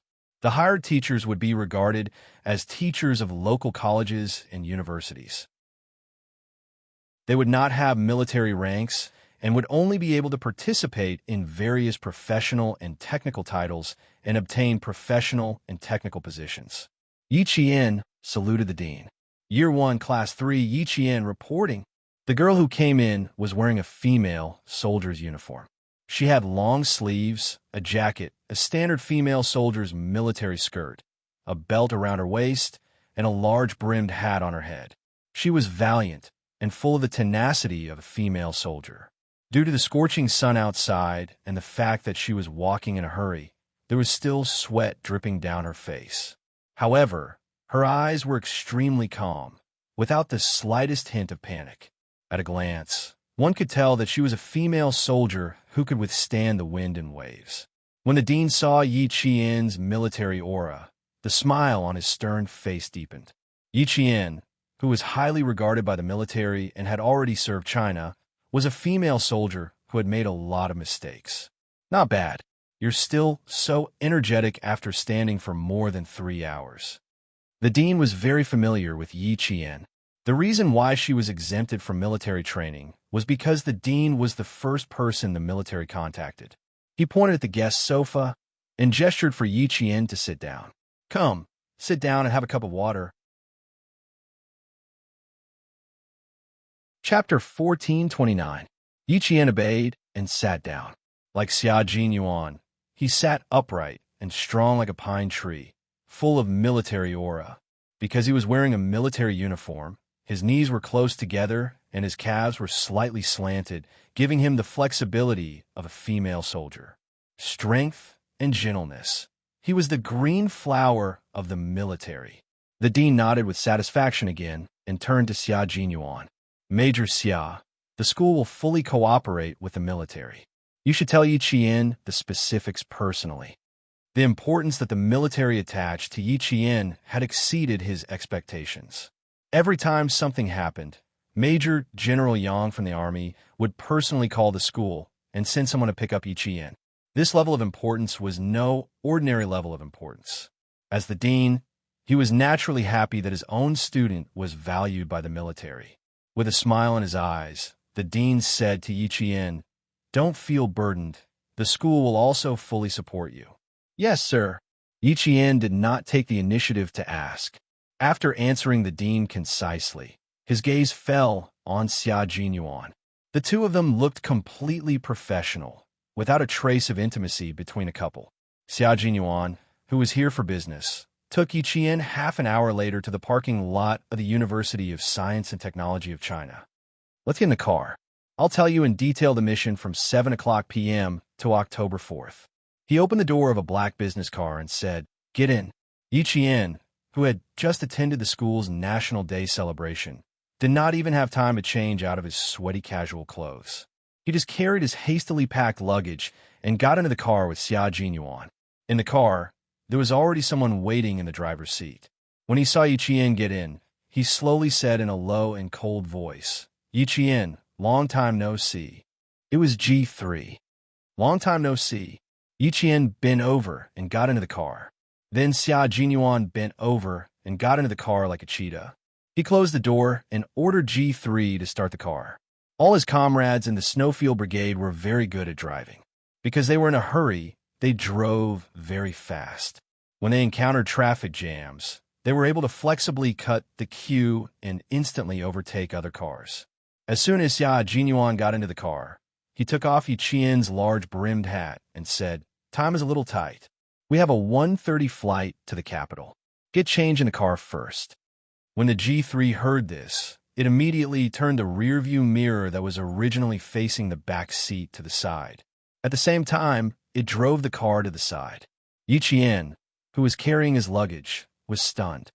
"In the car, changing clothes? Are you sure? Can I change at the airport?" "Don't worry, he won't dare to peek." Xia Jinyuan glanced coldly at G3, who was focused on driving, and whispered to Yiqian, "I will protect you. Don't worry." Yiqian was speechless. She took a deep breath and tried her best to mentally prepare herself. Then she picked up her luggage and went to the last row of the car. It wasn't because he wanted to protect her. It was because she had never changed in front of anyone before. Xia Jinyuan couldn't help but raise his eyebrows. Was she still afraid that he would peek? Major Xia, who was sitting upright and looking straight ahead, reminded her, "Change into casual clothes."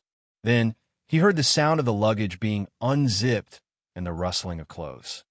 It was indeed not good to change clothes in the car. Even the slightest movement could be heard. If it weren't for the fact that they were in a hurry, he would definitely have asked her to go back to the dormitory and change before coming out. However, this wouldn't happen only once. It would happen often. He leaned forward slightly and reached out to turn on the car radio. He then turned it up to the music station and turned it up. Only then was Major Xia satisfied that he couldn't hear the sounds from the back seat. G3 glanced at him with a faint smile on his face. Chapter 1430. Fortunately, Yiqian changed quickly.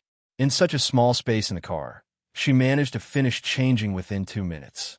His sweat-soaked casual clothes were neatly folded, and his small military boots had been replaced with sports shoes. He wore a white short t-shirt and black slim-fit cotton sweatpants. With his short hair that reached his chin, he looked as refreshing as the cool summer breeze, making people feel refreshed just by looking at him.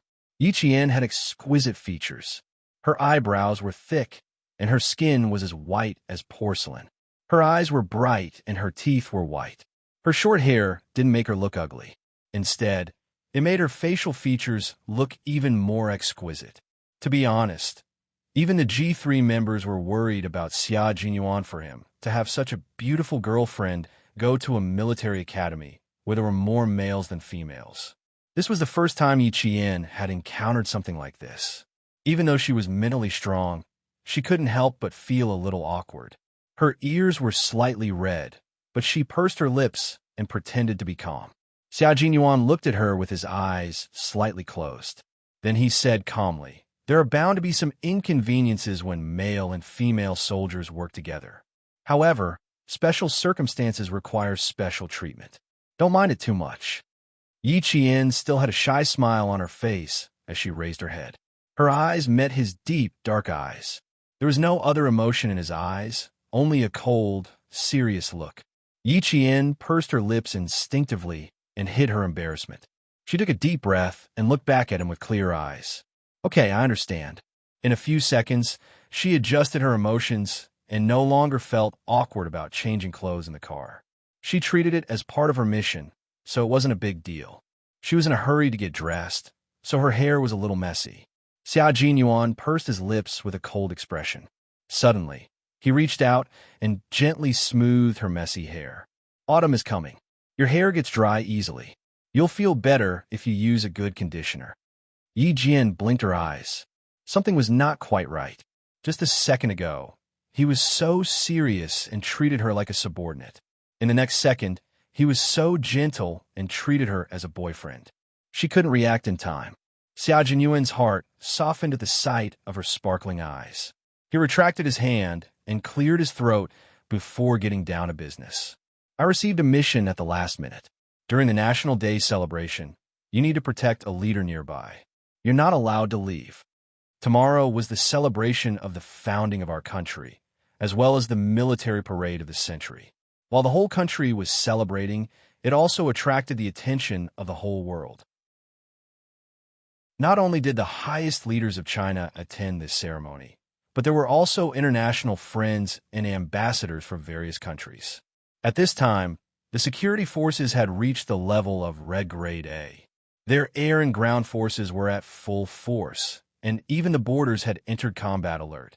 The leader that Yi Qian wants to protect has a rather important political position in our country.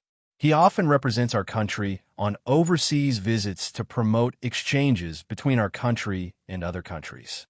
When you appear, there will be someone to lead you. You just have to pay attention to your surroundings. At this point, Xia Jinyuan purposely emphasized her tone to let Yi Qian know that her main task was to pay attention to the surroundings. Yi Qian could tell that something was wrong. She straightened her body, and her expression became even more serious. For this mission, there will be a total of 3 people accompanying the leader. No matter what, you are not allowed to be more than 30 centimeters away from the leader. After the ceremony, you will accompany the leader down the tower until the Zongnanhai guards take over. During this time, you're not allowed to communicate with anyone, and you're not allowed to leave your room alone. If you discover anything unusual, report it immediately. Chapter 14:31. The distance between them must be no more than 30 centimeters. This meant that if anything went wrong, her brain and body would be able to react quickly and protect her leader from any life-threatening danger. Yi Qian understood the meaning behind Xia Jinyuan's words. Her expression became calmer, and Xia Jinyuan knew that she understood what he meant. The car sped towards the airport. Xia Jinyuan explained to Yi Qian what she needed to do over the next few days, as well as her specific mission. Due to the importance of this mission, she would be severely punished if she was not careful. He maintained a solemn expression throughout the entire process. Yi Qian, this mission is more important than anything else. If anything goes wrong, you might even be expelled from the military. Originally, a female soldier from the Nangguang military district was supposed to carry out this mission. In the end, the military district decided to send you instead. Yi Qian, do you know why? Yi Qian had already heard what Xia Jinyuan said. Her small face was especially solemn. She shook her head. I don't know. To her, protecting her leader at the celebration was even more stressful than protecting her leader overseas. Overseas, she could deal with any accidents immediately. But domestically, she couldn't even use her gun casually. Now, she only had one thing on her mind: adjust her mentality as soon as possible, set her position, and face a new round of challenges. Her voice was very calm, and her dark eyes did not fluctuate too much. Xia Jinyuan felt that he could no longer see through Yi Qian. He couldn't figure out what she was thinking and whether she had too much psychological burden for this mission. It was normal for her to have psychological burdens. When he received a call from a major general ordering him to immediately head to the National University of Science and Technology to pick up Yi Qian for the celebration mission, his heart skipped a beat. This was the first time that little fox was carrying out a major mission in the country. Furthermore, the Snowfield Brigade would never appear to protect a leader when carrying out a major mission in the country. Every time they carried out a major mission in the country, they would always have a specific purpose. For example, The mission this time was to eradicate an illegal organization. Xia Jinyuan continued in a low voice. The leader has a very good impression of you. He thinks that it would be better for you to carry out this mission. Plus, you have experience in large-scale combat, so you have an advantage over the female soldiers who only carry out special missions in the Nangguang military district. The leader personally recommended you to the military, and that's why you were assigned this mission. It turned out that Yi Qian was sitting in front of the television like everyone else watching the celebration. Because of her outstanding performance, the leader was still able to remember her after so long. While Xia Jinyuan felt happy, he also felt that Yi Jian would be under a lot of pressure. His expression was cold, and his eyes were calm as he looked at Yi Jian quietly, not missing the slightest change on her face. This mission is a very good opportunity for you to train. The Major General was very happy when he found out, but he was afraid that you would feel pressured. He specially sent me and G3 to pick you up and give you some psychological counseling so that you could devote yourself to the mission as soon as possible. Do you have any problems right now? Before Yi Qian could answer, Xia Jinyuan immediately said, "You don't have to tell me your personal problems. We don't accept personal problems." Yi Qian, who had been listening carefully, suddenly felt happy. Was he worried that she would back out? "No, I don't have any personal problems," Yi Qian replied seriously. She was smiling in her heart, but her expression was very serious. Complete the mission. Chapter 1432. Xia Jinyuan loved Yi Qian's drive. She was like a blade of grass that wouldn't show any signs of fear no matter what. Hearing this, a small smile finally appeared on his cold face. "Very good. If you had dared to say that there was a problem, I would have immediately reported it to the military and re-evaluated your psychological resistance." He and Yi Qian were lovers, but they were also comrades. They cared about each other in their daily lives, but they had to strictly supervise each other in battle. If there was a problem with her, as a comrade, he wouldn't turn a blind eye to it just because she was his girlfriend. He would deal with it as he saw fit. He was absolutely selfless. Yi Qian had always known that Xia Jinyuan was a man who kept a clear distinction between work and personal matters. She never thought that he would take special care of her during a mission. He was so strict with himself, so he would be strict with her as well. At a red light, G3 stopped and looked back at Yi Qian. He said slowly, "What Q King said also represents my thoughts. If one's psychological resistance isn't strong enough, there will be fatal problems during a mission. You replaced the female soldier from the Nangguang military region because her psychological resistance didn't meet the requirements. Otherwise, he wouldn't have swapped her out at the last minute." He believed that the female soldier was also very upset at this moment. This was because this was a very good opportunity to train her psychological strength. As a Special Forces soldier, she had to be ready for battle at all times. Once a mission came, she had to be in the zone immediately. There was no time for her to relax and adapt. Major General Liu agreed to let Yi Qian join the mission temporarily because he hoped that Yi Qian could train more before she joined the Snowfield Brigade. He hoped that she could improve her comprehensive abilities faster and more steadily. Xia Jinyuan also hoped so. Before Yi Qian joined the Snowfield Brigade, the mission would only be more beneficial to her. It would allow her to integrate into the high-intensity combat preparations of the Snowfield Brigade faster and better. She would be able to adapt to life in the Snowfield Brigade faster. Tenacious perseverance, tenacious will, long-lasting endurance, strong psychological quality. These were all necessary conditions for a qualified Special Forces soldier. Xia Jinyuan hoped that she could adapt to the life of a Special Forces soldier in advance. As a member of the Special Forces, Xia Jinyuan was actually very happy to hear Yi Qian's answer. His little fox would never be stopped by difficulties. She would face them head-on and walk forward fearlessly. Xia Jinyuan looked at Yi Qian quietly and asked her, "Yi Qian, do you still remember what your goal is?" He was listening intently when he suddenly heard a question that had nothing to do with the mission. He paused for a moment before answering. "I remember. I want to become a Special Forces soldier, just like you. a special forces soldier like G3.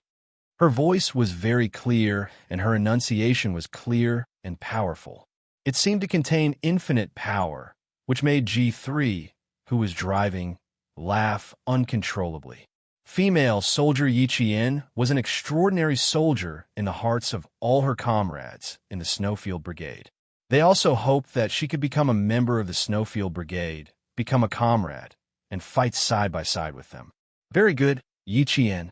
You have to remember what you said and become a special forces soldier like me and G3. Xiao Jinyuan raised his eyebrows and smiled. Yi Qian, we all believe in you. All our comrades in the brigade, as well as Major General Liu, believe that you can definitely become a special forces soldier like us. Then, do you know what kind of special forces soldiers like us are? Chapter 1433. The last sentence made Yi Qian's pupils constrict. Was he trying to tell him everything about himself, G3, and his mysterious comrades? The car radio was turned off, and the well-sealed car was so quiet that only the sound of their breathing could be heard. G3 drove calmly, not at all surprised by this. Before they came, Xiao Jinyuan asked if the Major General could tell Yi Qian what kind of special forces they were. The Major General agreed. Why did he agree? They were both well aware of the reason. This time, the leader who arranged for Yi Jian to protect was not an ordinary leader. He was a leader who was in charge of investigating important matters. This leader rarely appeared in public. This time he suddenly appeared. There was an unusual deep meaning behind this arrangement. At least, they knew that this leader had decided to attend the celebration. The Great Hall did not agree at all, but they agreed in the end. Then, with the addition of the Snowfield Brigade, they immediately arranged for a female soldier, who would not normally receive much attention, to be his personal bodyguard. However, the female soldier did not have a strong psychological resistance. In the end, the leader personally appointed Yi Qian to replace the female soldier's original position and protect the leader who was willing to use himself as bait to lure the snake out of its hole. From this, it could be seen how dangerous it was for Yi Qian to stand beside this leader who used himself as bait to catch all the criminals in one fell swoop. There was even a possibility that he would be sacrificed, because this was a cult that had connections with foreign countries. Yi Qian sat very upright, his eyes shining like stars. He looked at Xiao Jinyuan without blinking. Captain Xia, I'm ready. Tell me. I'll listen to every word you say. God knows how interested she was in Xiao Jinyuan's unit. Sometimes, one would wonder what kind of unit they were in and how powerful their comrades were to be able to enter this unit. Would they be able to become a special forces soldier like them, or Captain Xia? Now that Xiao Jinyuan was going to say it himself, Yi Qian felt a little nervous. Just now, when he knew that he was going to carry out a dangerous mission, he wasn't nervous at all. Now he was nervous. Xiao Jinyuan, who was originally in a serious mood, was stunned when he saw this. After a while, his slender fingers touched his forehead. His laughter was like rippling water. Slowly, he let out a deep laugh. This was the little fox he loved. She was so brave and pure. Our country has two special forces. One is the Snow Region Special Forces that I'm in, and the other is the Storm Amphibious Frogman Assault Team. On the battlefield, these two forces are the trump cards of our country, and they will go all out to turn the tide when necessary. With just 2 sentences, Xiao Jinyuan noticed that the light in Little Fox's bright eyes was even brighter than a diamond under the sun. Although it was only 2 sentences, Yi Qian was already overwhelmed with emotions.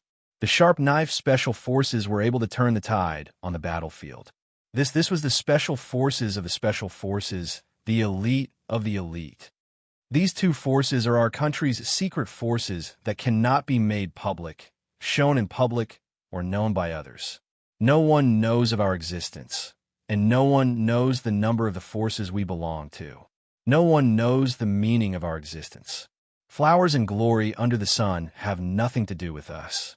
No matter how difficult the mission is, no matter how perfect it is, as long as you are still serving in the force, your position and military rank will not change.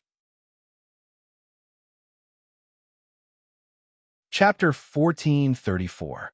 Xia Jinyuan, who was sitting against a car door, was dressed casually.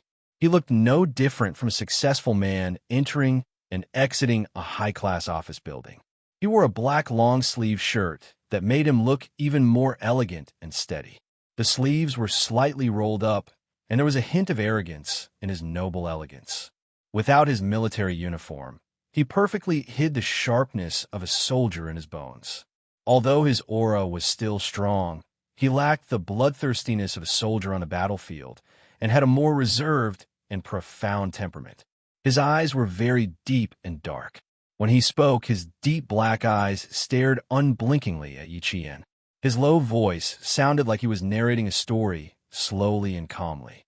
However, Yi Qian could hear the beauty of the magnificent sea in his calm tone, as well as the unpredictable turbulence in the depths of the sea. As he spoke, Yi Qian's expression became more solemn. Take me, for example. 5 years ago, I was a major. 5 years later, I'm still a major. No one knows about your contributions. No one knows about the people you saved. Sometimes, when you're on the battlefield, you even hide your nationality. No one could see your glory when you were alive. After you died, other than the Snowfield Brigade and the leaders of the military, no one else knows about it. Every soldier who joins the Snowfield Brigade will write a suicide note in advance and hand it in to the military for safekeeping. After they die, this suicide note will be sent to the soldiers' parents. I've been in the Snowfield Brigade for 4 years and have personally sent out 2 suicide notes. The parents of my fallen comrade still don't know why their son sacrificed himself. They don't know how great their son used to be. There are no flowers, no banners, no applause, no honor. There is only that we, the living, will always remember our fallen comrade. We will use our entire lives to remember and honor them. Yi Qian, this is my, Xia Jinyuan's, a troop that I pledge my loyalty to, a troop that I have no regrets about sacrificing myself for. Do you still dare to set me as your goal? Xia Jinyuan's voice was still so calm when he finished speaking. But Yi Qian felt his blood boil when he heard this. Yi Qian looked at the calm Xia Jinyuan, the man who had helped her grow, held her hand, and gave his all without any complaints or regrets. Yi Qian's brows slowly curved like the bright crescent moon. Captain Xia, I'm suddenly glad that I set you as my goal and followed in your footsteps. A special force hidden by the country, a special force that could turn the tide on the battlefield and turn the situation of the entire war in an instant. Although they were unknown, they had always been dedicated to their motherland. He did not ask for anything in return, nor did he ask for flowers or applause, nor did he ask for glory. He only wanted to fight for his military uniform. Such a special force must be a super elite force. Uncle Chun had said that those who were famous and had outstanding military achievements in the special forces could be called elite special forces. And those who were unknown but could sacrifice their lives for the country in exchange for a decisive victory were called super elite special forces. In other words, Captain Xia's troop was the super elite special forces that Uncle Chun had mentioned. No wonder they rarely appeared. Once they appeared in a certain place, it would be filled with smoke and blood. Every time they carried out a mission, it was so difficult that ordinary soldiers could not imagine it. When they went, they were alive, but when they returned, their military uniforms would be stained with blood. They would die in exchange for the safety of the people of the motherland. Chapter 1435. Just like this time, Yi Qian's mission required the protection of the leader, so the risk factor was very high. The reason the leader personally appointed Yi Qian and the Major General agreed was because Yi Qian was very capable, and secondly, Yi Qian had a tender face, a fair and clean face, a gentle smile, and an unsheathed sword aura. He was just like a harmless university student. Once danger appeared, Yi Qian would be the target that would lead all the danger to himself. This was also why Xia Jinyuan requested the Major General to tell Yi Qian what kind of unit the Snowfield Brigade was. Glory has nothing to do with you, but danger will never leave your shadow. The girl in front of him was as beautiful as a painting. She was so beautiful that even the best artist in the world would find it difficult to draw her. Not only was she beautiful, but she also had a fearless spirit that even male soldiers admired. He thought that she would hesitate for a few seconds or be puzzled, but she didn't, not even for a second. He even heard the light in her eyes that was brighter than the sun. Xia Jinyuan's lips curled up slightly. There was a hint of gentleness in his dark eyes as he gazed deeply at the girl he loved. My girl, your appearance is the greatest glory of my life, the greatest pride. I used to think that your unit must be very powerful. Now that I hear about it, it's even more extraordinary. It doesn't matter if no one knows about our existence, as long as we know about each other's existence. It doesn't matter if no one knows about our military exploits, as our existence is unknown. As for flowers, applause, banners, glory, it doesn't matter if there are any. I just need to know why I'm wearing a military uniform and why I'm holding a steel gun. Just as Yi Qian finished speaking, her hand was suddenly grabbed by the man who was quietly staring at her. It wasn't a gentle grip, but a firm grip. It was as if he would pull her directly into his arms in the next second. The Major General was hesitant before. He didn't want me to tell you these things. Xia Jinyuan didn't do anything else. He only held her hand tightly and laughed in a low voice. He was afraid that you would shrink back and be afraid after hearing it. The G3 and I both promised that you wouldn't shrink back after hearing it. Instead, you would be more interested. We also said that if you were really afraid, we would think of a way to make you not afraid. The G3 didn't turn around. He smiled faintly and said, Actually, the two of us never thought that you would be afraid, nor did we think of a way to make you not afraid. From this, one could tell how much the G3 trusted Yi Qian. Yi Qian's hand was still being held tightly. She wasn't used to holding hands with Xia Jinyuan in front of her acquaintances, so she felt a little awkward. She struggled a little, but she smiled and said, You guys trust me. What if I really quit? I don't think you can do anything to me. We didn't consider that this kind of problem wouldn't occur. Xia Jinyuan wouldn't let go. She struggled with all her might. He raised his eyebrows and gave Yi Qian a meaningful look, which meant, If you move again, I will hug you directly. A moment ago, Xia Jinyuan was still the professional Major Xia. Now, he was back to being the shameless Xia Jinyuan. Yi Qian glared at him and mouthed silently. The G3 is in the car. Can you restrain yourself a little? G3, I'm holding hands with my girlfriend. Do you have a problem with that? Xia Jinyuan didn't like to sneak around, so he openly asked his comrade, You don't have to speak. Just nod or shake your head. Chapter 1436. Sometimes, G3 really felt that it was a little annoying to have such a shameless captain. He asked him if he had any opinions, but he didn't let him speak and could only nod or shake his head. Wasn't this telling him that he had to nod his head? Okay, comrades should help each other. G3 nodded, and nodded again, indicating that he didn't have any opinions. He quickly glanced back at Xia Jinyuan through the rearview mirror, and his body trembled violently. Damn, the way Q King looked at Yi Qian was so sweet that it made him choke. However, it looked quite enviable. It looked like he had to go back and ask Q King how to be in a relationship. Why was it that every time he went to meet his girlfriend, he didn't have anything to say? The two of them were either walking together in silence or helping the children in the mountain village with their lessons. Otherwise, she would be teaching in a dilapidated classroom while he chopped firewood in silence. It seemed less like the intimacy between Q King and Yi Qian. Looking, G3 actually figured out that something was wrong. Yi Qian was very reserved and knew to keep a certain distance from Q King in front of his comrades. But Q King didn't give her a chance to keep a distance at all. After discussing business, he immediately seized the time to talk about love. And he was afraid that he would be rash and scare his girlfriend away. Not to mention kissing. He didn't even dare to hold her hand. No, he had to change. He had to take action when it was time. How could he be overcautious? If he took action, he wouldn't regret it. If his girlfriend was scared, he wasn't a beast. What was there to be afraid of? Xia Jinyuan didn't know that he had enlightened G3. He raised his eyebrows and said to Yi Qian, "My comrades are all very honest. They definitely won't lie. If he says he has no opinions, then he definitely has no opinions." Good comrades.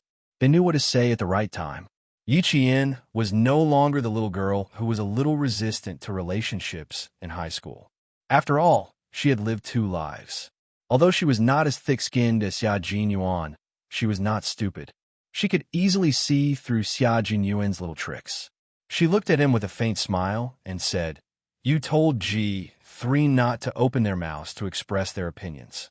If the driver shakes his head left and right, he will look away. Only by nodding can he not affect the front and drive safely." Sometimes, when the girlfriend was too smart, the boyfriend would feel pressured. Xia Jinyuan, whose intentions were exposed, did not feel awkward at all. He held her hand and gently caressed it. The smile on his face deepened. He leaned forward slightly and tilted his head slightly to look at Yi Qian with a gentle and focused gaze. "Because I don't want to see you feel awkward. So, I use my authority as the captain to ask my comrades to remain silent." Yi Qian could not help but blush. His voice was very low and was filled with deep indulgence. "Little fox, we haven't seen each other for a month. Have you missed me?" Not only was his gaze gentle, it also seemed to be filled with sticky honey. It took Yi Qian a lot of effort to pull her gaze away from his focused gaze. She then pulled one of her hands out of his and mercilessly covered that elegant and perfect face with her palm. "Sit properly. Don't disturb G3's driving. What a dangerous man." She had looked at this face for a few years, but every time she looked at it seriously, her heart could not help but race. He was also looking at her with such a gentle gaze. Yi Jian could already feel her heart pounding. Thump, thump, thump. Chapter 1437. As for whether she missed him or not, Yi Qian didn't feel the need to answer. She didn't like lying, but if she told the truth, she would be embarrassed. Xia Jinyuan, whose face was covered by her hand, didn't get a reply, but his sexy lips curled up. He looked ahead and chuckled. "I miss you a lot. I don't have time to think about you during the day, but I miss you a lot before I go to bed at night." Yi Qian, "Miss you a lot before you go to bed?" Why do I feel like his thoughts aren't that simple? She missed him too, but she never thought about him before she went to bed. She didn't have much time to think about him during the day either. She had to stand at attention every day, go through formation training, and interact with her classmates. Her time was so packed that she didn't have much time to think about Xia Jinyuan. However, every time she walked past the school grounds, she couldn't help but wonder if Xia Jinyuan had walked past the same place as she walked past. The more she thought about it, the sweetness in her heart grew. Yi Jian maintained a calm face and was not bewitched by his words of love. Major Xia could not help but turn his head to look at his girlfriend. Seeing that his girlfriend was sitting upright with a calm expression and only her ears were still red, he suddenly felt as if 100 pairs of cat claws were scratching his heart, making his heart itch. Needless to say, his little fox definitely missed him. When G3 saw this, his face remained expressionless, but on the inside, he couldn't help but laugh. Everything had its vanquisher. Yi Qian was born to vanquish Q King. Xia Jinyuan, who was overjoyed, knew that Yi Qian was shy, so he didn't continue the intimate actions between lovers. He sat upright and obediently. "Time is a little tight. I need to speed." When G3 saw that both of them were sitting upright, he looked at the time and couldn't help but frown. "The flight is at 1:30 p.m. It's 12:54 p.m. now. Q King, we need to contact the airport. Check-in had to be done half an hour in advance." This was a very strict requirement and couldn't be delayed by even a minute. However, Xia Jinyuan's situation was special, so the airport had to cooperate fully with them. The military had already contacted the airport and asked them to prepare for the delay in advance. Once there was a need to delay the flight, they would be able to start work immediately. Very soon, the airport received a call. The 3 special personnel would only be able to board the plane at around 1:15 p.m. All the departments would cooperate fully and there would be no mistakes. "We've arrived at the airport. We'll arrive at the lobby in 3 minutes." Xia Jinyuan spoke to the relevant personnel in charge of the airport as he walked. Yes, we have entered the elevator and will arrive at the lobby soon. At this time, it was already 1:15. There were still 15 minutes before the departure time. The three figures walked out of the elevator, and the person in charge of the airport led the three of them to a special passageway. From the time they checked in to boarding the plane, it only took a total of 6 minutes. At 1:24 a.m., the passengers on the flight to the capital boarded and sat down one by one. The passengers in the economy class put away their luggage, sat in their seats, buckled their seatbelts, and prepared for the flight. In the business class cabin, several flight attendants separated the first 4 empty seats with curtains so that the passengers in the business class cabin couldn't see who would be sitting in the 4 empty seats. Someone's phone beeped. Then, the person picked up the call and said lazily, "Hello." After a while, she said, "Second brother, I'm sorry. I really don't have time on National Day. I have to go to the capital for a trip." "Lie to you? Why would I lie to you?" Ji Xiang, second brother, said, "I lied to him. Say something to him." Chapter 1438. It was the end of September, and the sun was still scorching. The sunlight was so bright that it was blinding. Yi Jifan stood in front of the hotel's floor-to-ceiling window. He lowered his eyes and said gloomily, "The capital is under control now. Brother-in-law, why did you go to the capital? Don't tell me you went there to watch the celebration." "Hey, second brother, no wonder you're a high-ranking official. How did you guess that?" Ever since his identity was restored, Sun Yaozu had been living a comfortable life. His body was full of fat, as if he was afraid that others didn't know that he was rich. A golden chain as thick as a pinky hung around his neck. As he bent down and sat down, the golden chain hung down from his neck, shining with a golden light.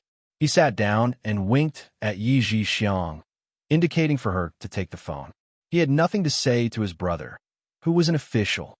Yi Jifan naturally didn't believe that Sun Yaozu didn't have the awareness to go to the capital to watch the celebration.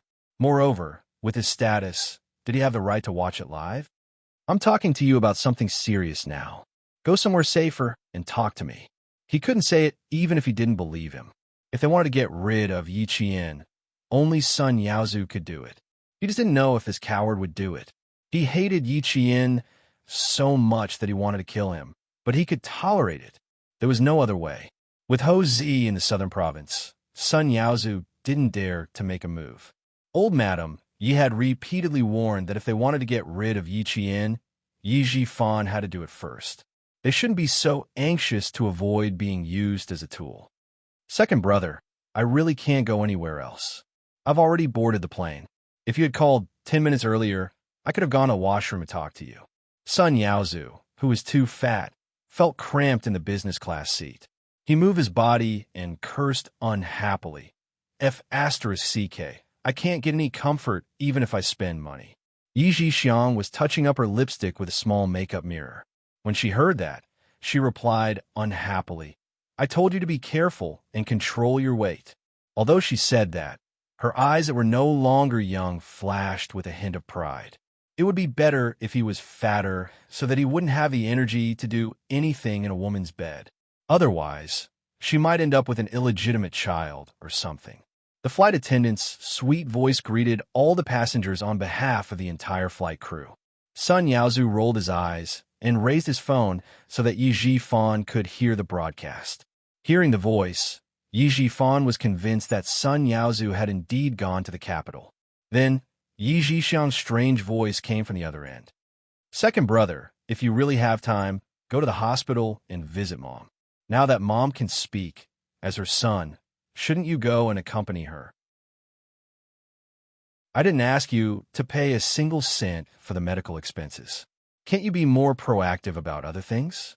Yi Jixiang was not a good person, but she was very filial to old Madam Yi. Her family was rich anyway, so she used all sorts of treatments, such as acupuncture, massage, and so on. What's more, it really worked. Old Madam Yi, who was originally unable to speak, could now speak with a crooked mouth. Old Madam Yi was very good to her daughter. Although she was old and paralyzed, she was still able to enjoy life.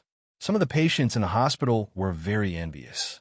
As for Yi Jifan, he did a good job of keeping up appearances, but it was impossible for him to go and accompany old Madame Yi every day.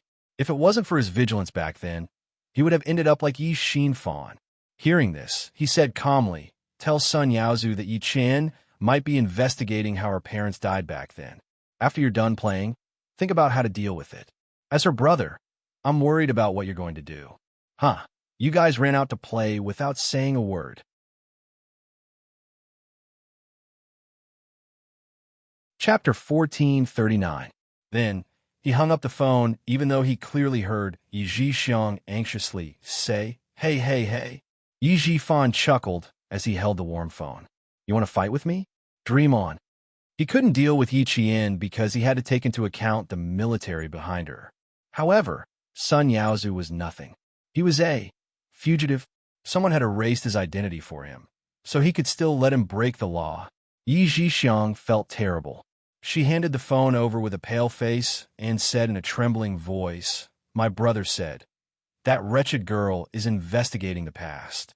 This. Shut up. Although Sun Yaozu didn't look too good, he still knew where he was and stopped his wife from talking. "Don't talk about family matters on the plane. You better have some guts. Don't panic over the slightest thing." As he spoke, his fat body moved closer and his cunning face showed a hint of pride. "Didn't Mom say that he should be more scared than we are? Your brother is the most cunning. He wouldn't be so kind as to tip us off and trick you."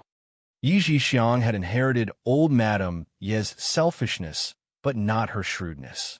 However, she was as obedient as old man Yi. Hearing this, she patted her chest and sighed in relief. "You scare me. You scared me. I thought." Receiving her husband's fierce glare, she didn't finish her sentence. A few steady footsteps came from the front, followed by the sound of whispers. The curtain that the stewardess had purposely put up moved slightly. Someone sat down. The plane was about to take off. The sweet voice of the stewardess reminded all passengers to check their seatbelts. Yi Qian fastened his seatbelt and sat down in his seat. He exhaled a breath of hot air. Just as he was about to speak, he suddenly heard a familiar voice from behind the curtain. It was a voice that he hadn't heard in years. His calm face turned cold. "What's wrong?" Xia Jinyuan couldn't help but ask. G3 also looked at her inquisitively. Her expression changed instantly, and there was a hint of murderous intent in her eyes. She and Xia Jinyuan looked at each other, then turned their heads and looked at the curtain. Yi Qian's expression only changed after one of the men spoke in a gruff voice. "I ran into an acquaintance. I didn't expect him to be on the plane." Yi Qian lowered his voice and said coldly, "Our relationship is terrible. I'm afraid he can recognize my voice." Xia Jinyuan pursed his lips. There were only a handful of people who had a bad relationship with Yi Qian. It was not Yi Zhifan's voice, but a strange voice that he had never heard before. A few seconds later, Xia Jinyuan's face darkened. "Don't let them affect your mood. Take a break." He had already guessed who was sitting behind him. It was someone who had almost killed Yi Qian. Sun Yaozu didn't know that Yi Qian was right in front of him. He said, "What the hell is this? It's so tight that my stomach hurts." All right. Stop talking. Everyone has to buckle up. Do you think you're the only one? I told you to control your weight, but you didn't listen. Every time you're on the plane, you keep nagging." It was Yi Zhixiang's voice. Yi Qian, who was resting with his eyes closed, pursed his lips coldly. Although she looked calm without opening her eyes, her hands were clenched tightly. The two people behind her had almost killed her. No matter how calm she was still affected. Chapter 1440. Yi Qian's emotions had only fluctuated for a split second. By the time she closed her eyes, her emotions had already calmed down. She naturally had to settle her debts one by one, but she couldn't stop herself from moving forward just because of her past. Uncle Jin didn't want her to do this. Uncle Chun didn't want her to do this. Xia Jinyuan, as well as the other leaders who had high hopes for her, didn't want her to do this either. In her previous life, she was alone and helpless. In this life, There were people who loved her, people who cared about her, and people who silently supported her. She also had this wonderful time to accompany her. How could she let down this reborn life? Under the influence of Uncle Jin, Yi Qian, who had come with hatred, finally put her own future first. She temporarily put aside those who had harmed her. Before her wings were fully grown, it was best to bide her time. Seeing her closed eyes, Xia Jinyuan's face darkened. He saw her frown, as if she was suffering. Xia Jinyuan reached out and held Yi Qian's hand. If you don't want to see them, let me handle it. The Yi family was indeed annoying. It was better to get rid of them directly than to keep them around.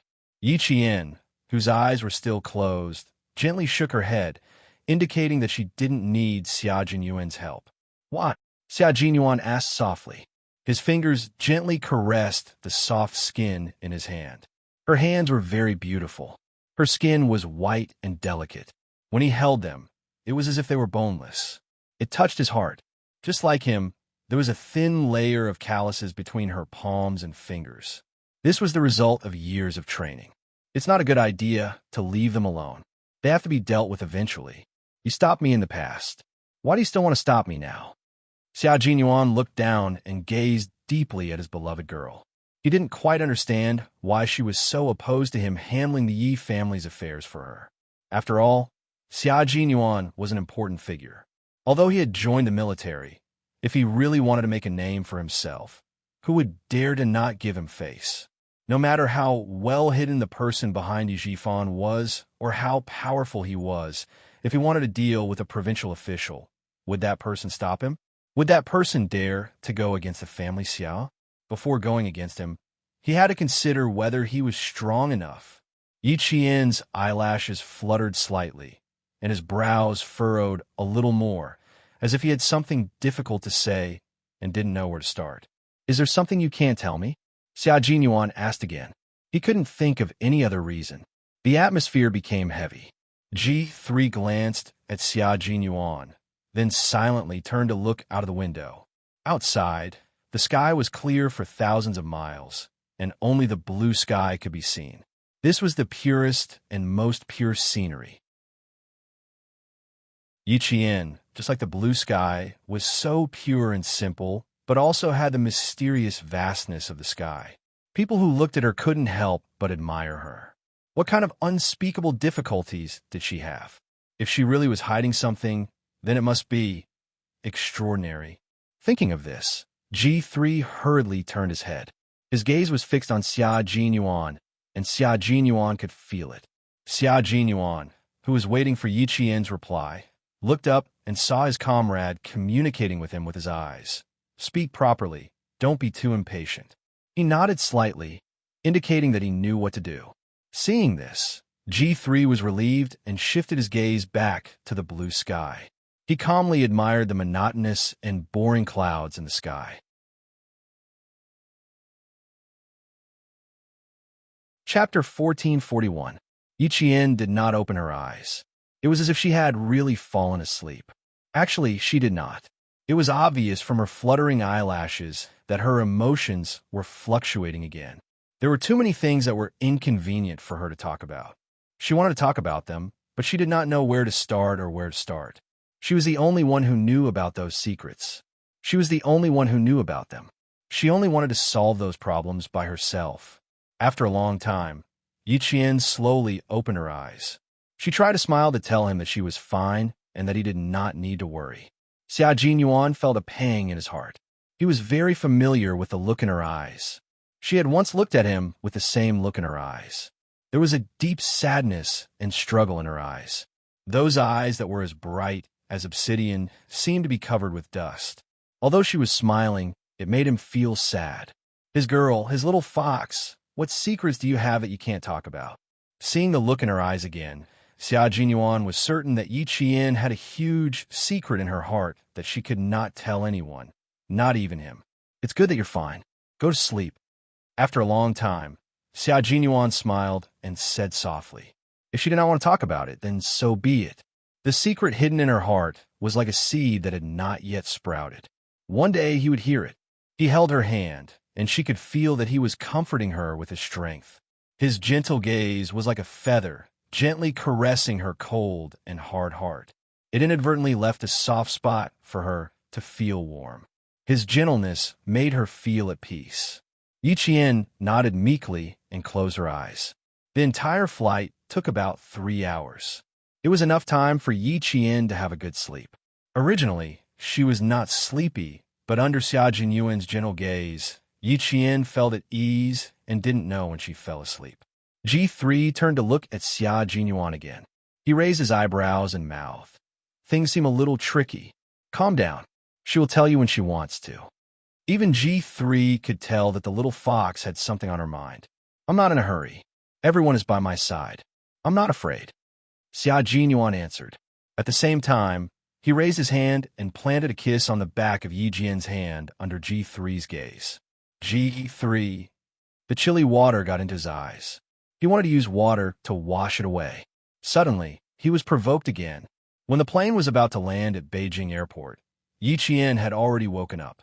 When the plane came to a stop, 2 flight attendants stood by the aisle to prevent the passengers behind from suddenly walking over. F***CK, what kind of game is this? We're both in business class, but I have to wait for the people in front to leave first. Sun Yaozu's dissatisfied voice faintly floated from behind. Yi Qian's lips curled up slightly. With a sneer, he quickly got off the plane and left under the guidance of the flight crew. When they walked out of the airport, they were immediately met by soldiers in plain clothes. Yi Qian didn't sit in the same car as Xia Jinyuan and G3. Instead, she sat in the same car as Major General Yang from the army. Fortunately, she was experienced. As soon as she got on the car, she saw Major General Yang's flashing badge. Yi Qian reacted quickly and didn't forget the proper etiquette. Ha ha, Xiao Yi, did I scare you? Major General Yang saw this and smiled even more amiably. Long time no see. The older you get, the more energetic you become. You look more like a soldier.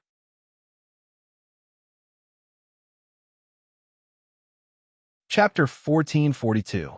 The last time he met the Major General was during the Spring Festival. It hadn't been that long. The more Major General Yang looked at his own soldier, the more satisfied he was. He had performed so well in the Navy that the commander of the Navy would call him from time to time to ask when he would send Yi Qian over to study. Fortunately, the Army had acted early. Otherwise, he would have been snatched away by the Navy.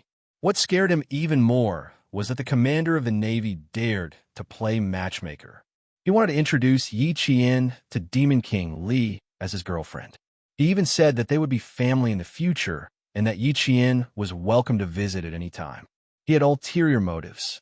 He even used his beauty to trick Yi Qian.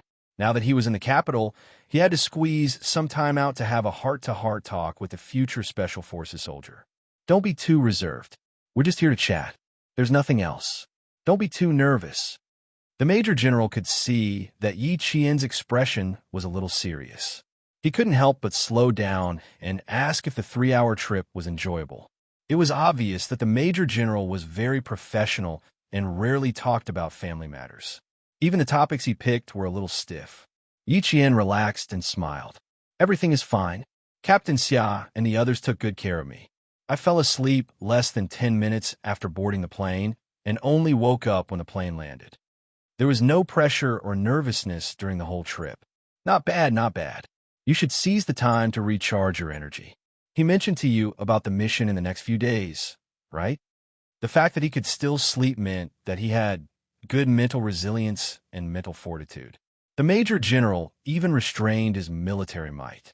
It was obvious that he was very satisfied with Yi Qian. He was personally appointed by the leader and fully cooperated with the military. As the Major General, he was under a lot of pressure. He was worried that Xia Jinyuan was young and didn't know much and would shock Yi Qian. Now it seemed that his worries were groundless. As the car started, Yi Qian faintly felt that the Major General didn't come over just to chat with him. Yi Qian's sharp sixth sense kept reminding her that she could speak in a relaxed tone, but her heart had to be tense. She shouldn't get carried away just because of the Major General's gentle attitude. Her relaxed attitude made the Major General even happier. Relax when it's time. You're right. Little Yi, The leader has high hopes for you. You can complete this mission well." As he spoke, he handed over an army camouflage folder in his hand. "Take a look at this information. You can think about it yourself. There's not much time. It's from the airport to the place you'll be staying tonight." As expected, there was something else. Yi Qian took the folder and heaved a sigh of relief. A beam of light shone from the side. It was too dark in the car, so the Major General personally turned on the flashlight for Yi Qian so that Yi Qian could see clearly. How could Yi Qian let the Major General hold the lamp for him?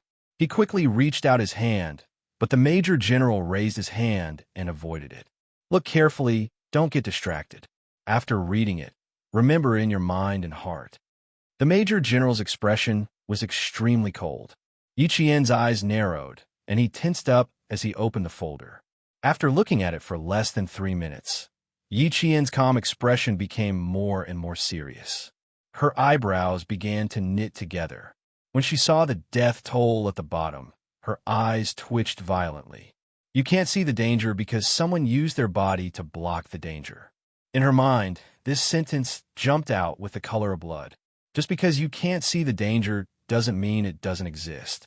It's because someone blocked the danger and kept you safe.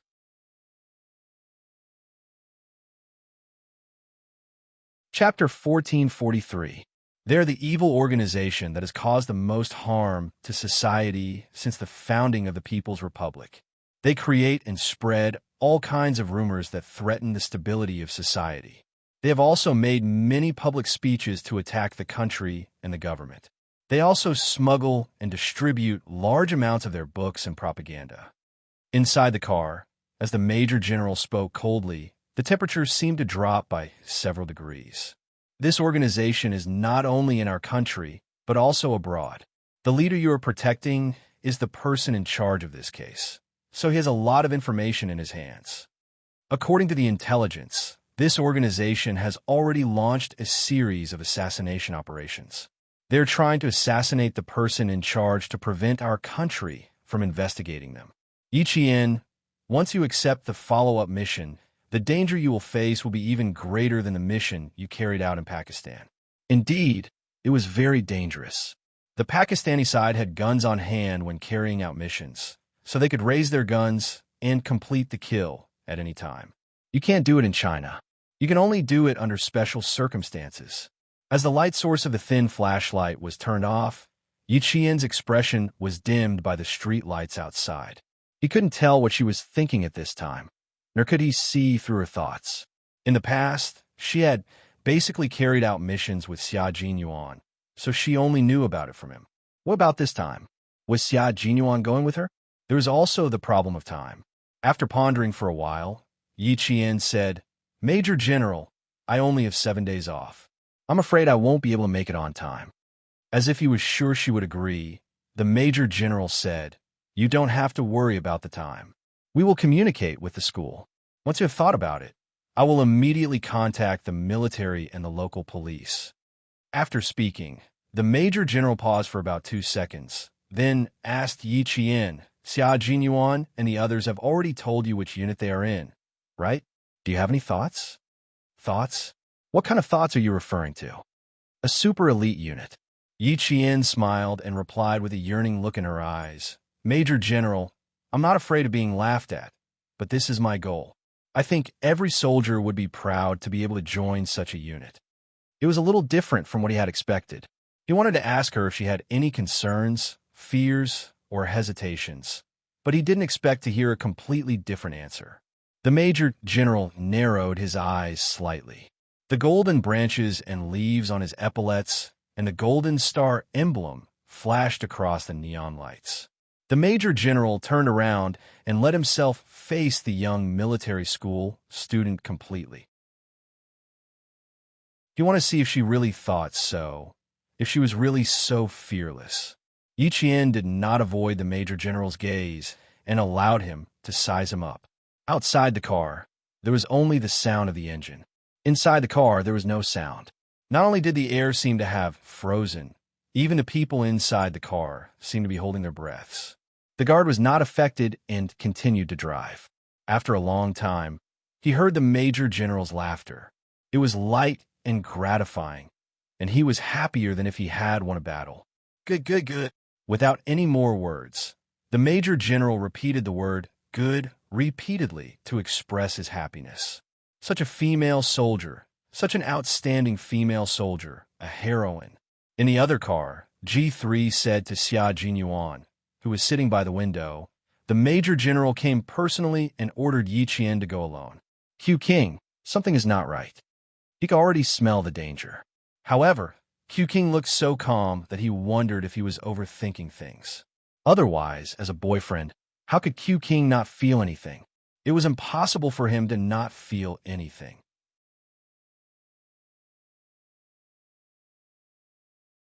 Chapter 1444. The Major General had personally come over and called Yi Qian to the car alone.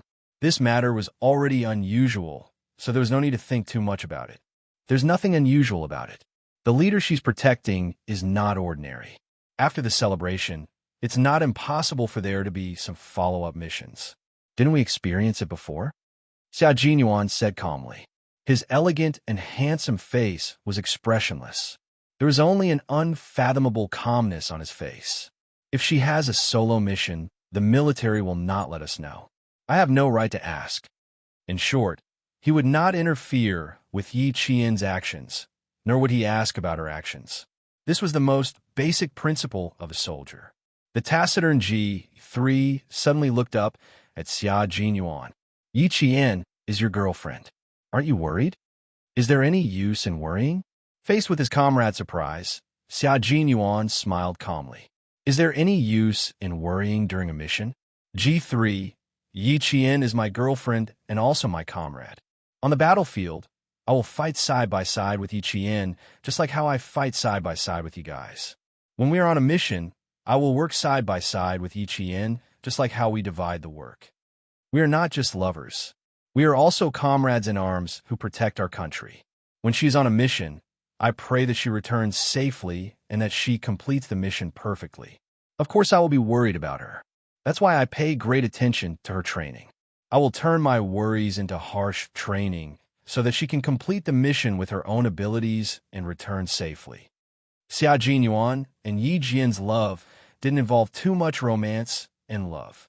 Their love and their interactions were strict, encouraging, supporting, and waiting for each other, because there were too many unknowns and too many dangers in love.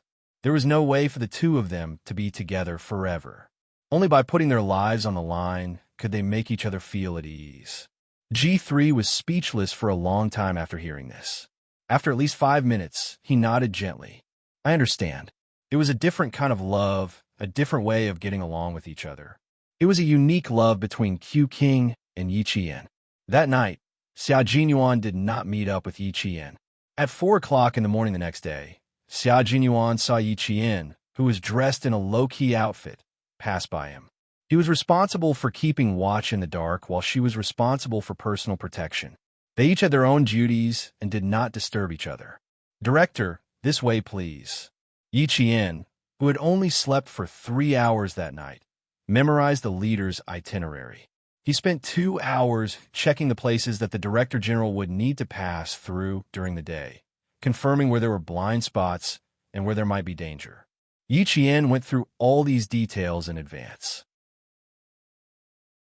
The Director General was not tall and was a little thin, but he walked with vigor. Although there were gray hairs on his temples, his vigor was better than that of a young man. Faced with the female soldiers sent by the military, the Director General felt a little sorry for them when he first saw them, but there was no point in saying more, so he could only accept it. Xiao Yi, walk behind me. You don't have to block everything in front of me. At 4 o'clock in the morning, all the leaders were immersed in their work.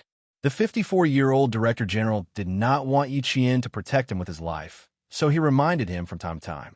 Yi Qian, who was dressed like a translator, smiled and said, "Don't worry, nothing will happen."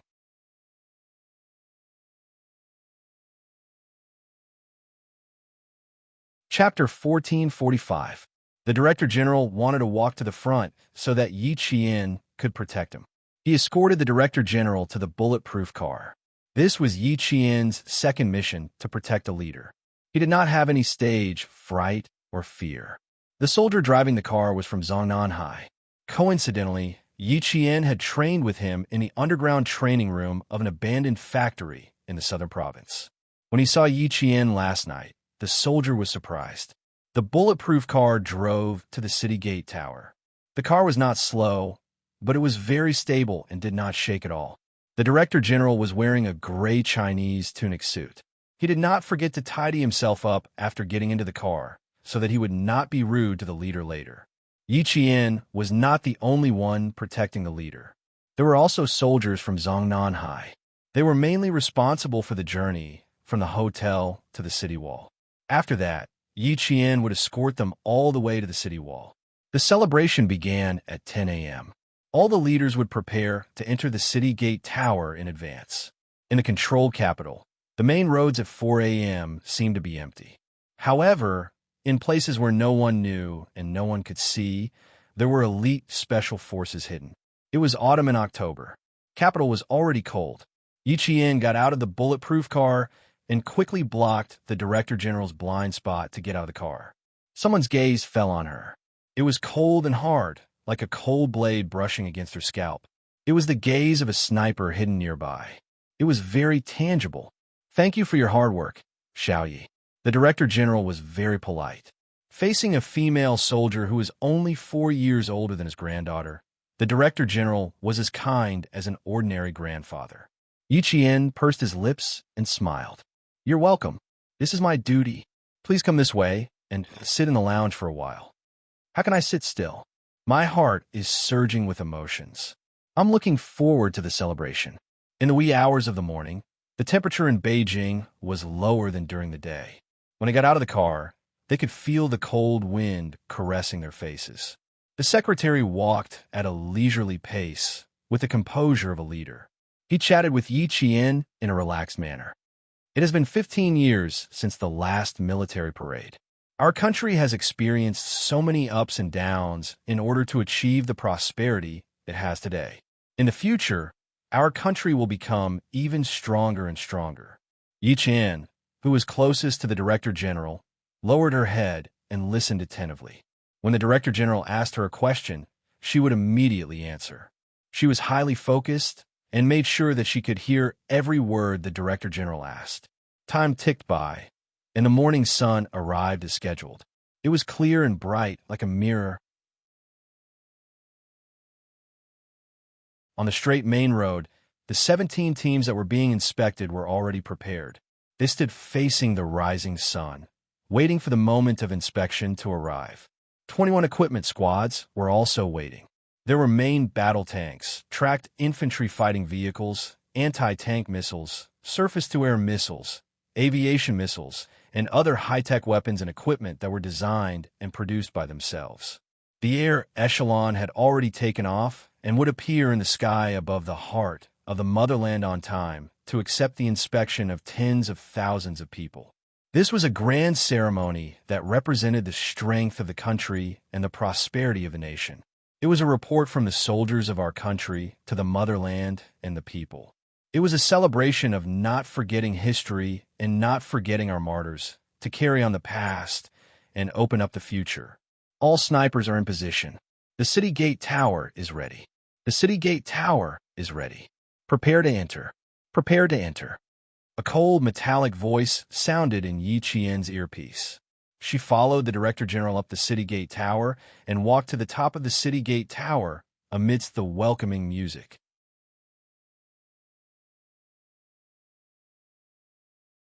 Chapter 1446. At the bottom left corner of the tower, there were people gathered.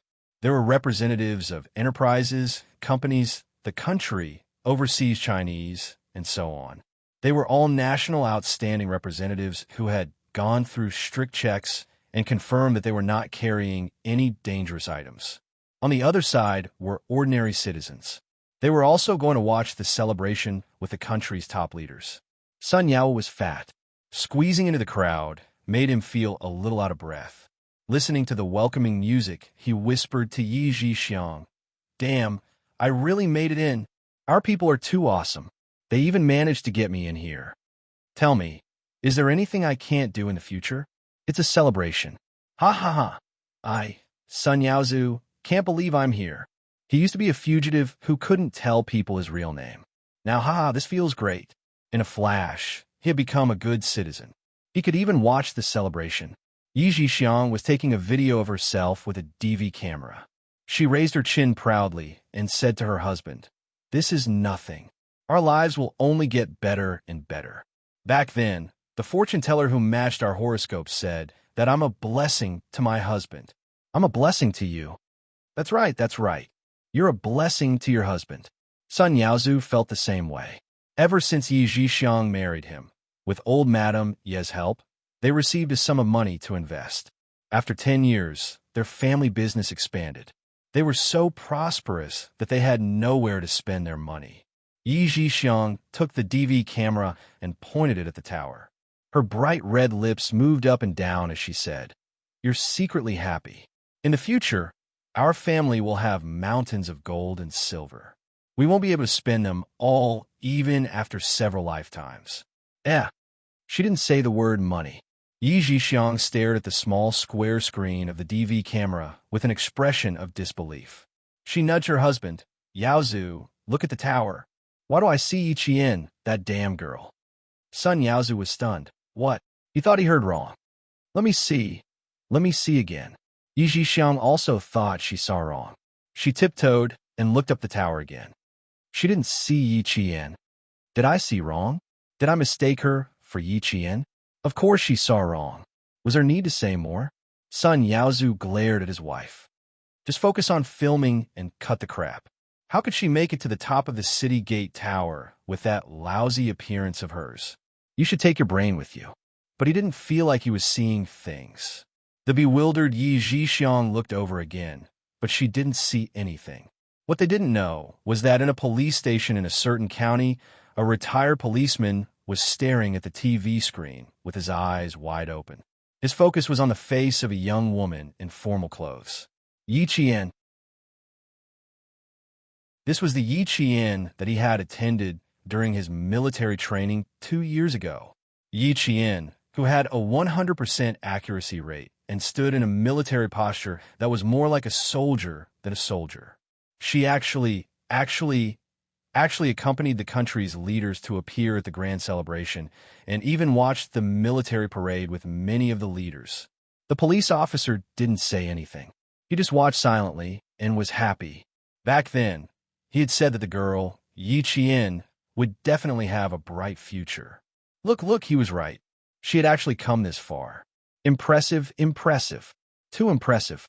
The police officer wasn't the only one who saw it. And Jessen also saw it. She, who was watching TV at home, screamed, "Yi Qian, I see Yi Qian."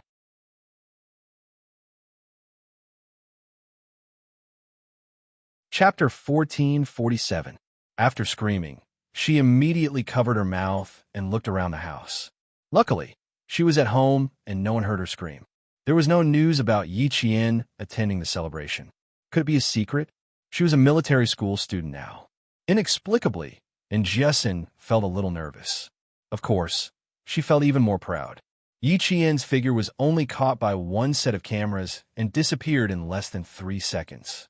It was not because the camera moved away, but because she felt the camera was looking at her and reacted quickly to avoid showing her face. She reacted quickly, but those who were really familiar with her and were watching the television carefully still noticed her. Uncle Chun, who was in the army, secretly wiped the corners of his eyes. Old uncle, you left one step too early. Little Yi is going to be successful. She's going to be successful. They all accompanied the leader to the tower to watch the celebration. You left early and didn't see this scene. No. He had to go to the provincial capital and tell his old uncle. Old Chun, why are you crying? Little Yi is going to be successful. You should be happy. Lu Tuan and political commissar Yin were watching with him. As people who were most familiar with Yi Qian, 3 seconds was enough for them to see Yi Qian. Lu Tuan laughed and said, "I think you're crying from happiness." "Of course I'm crying from happiness. Little Yi is going to be successful. We're all happy." Political commissar Yin also laughed and patted Headmaster Chen's shoulder.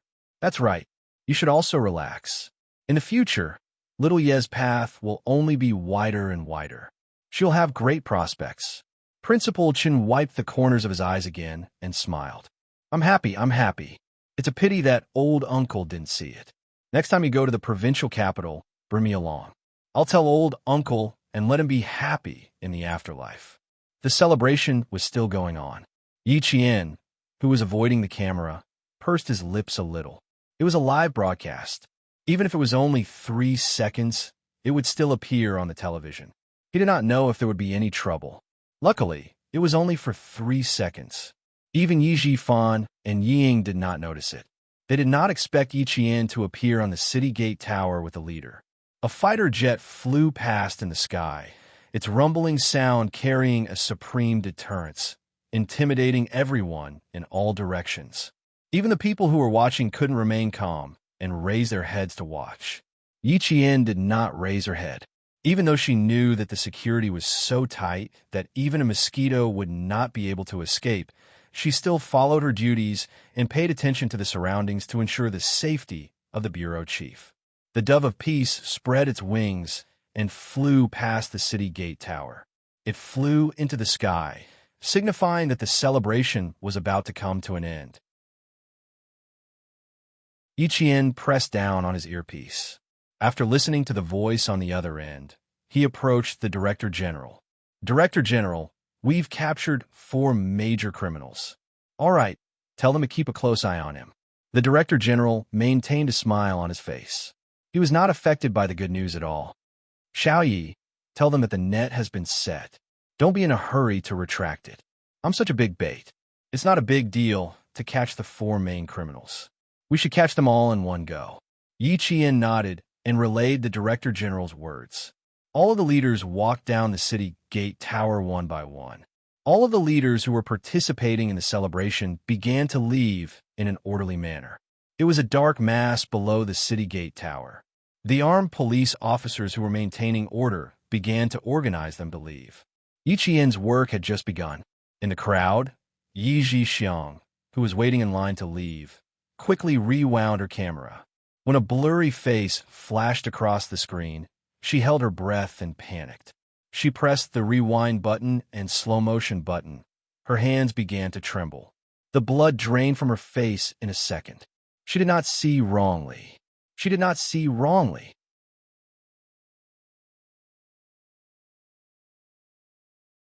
Chapter 1448. I'm not seeing things. I'm not seeing things. The person standing on the city gate tower is her. It's Yi Qian. It's really her. It's really her.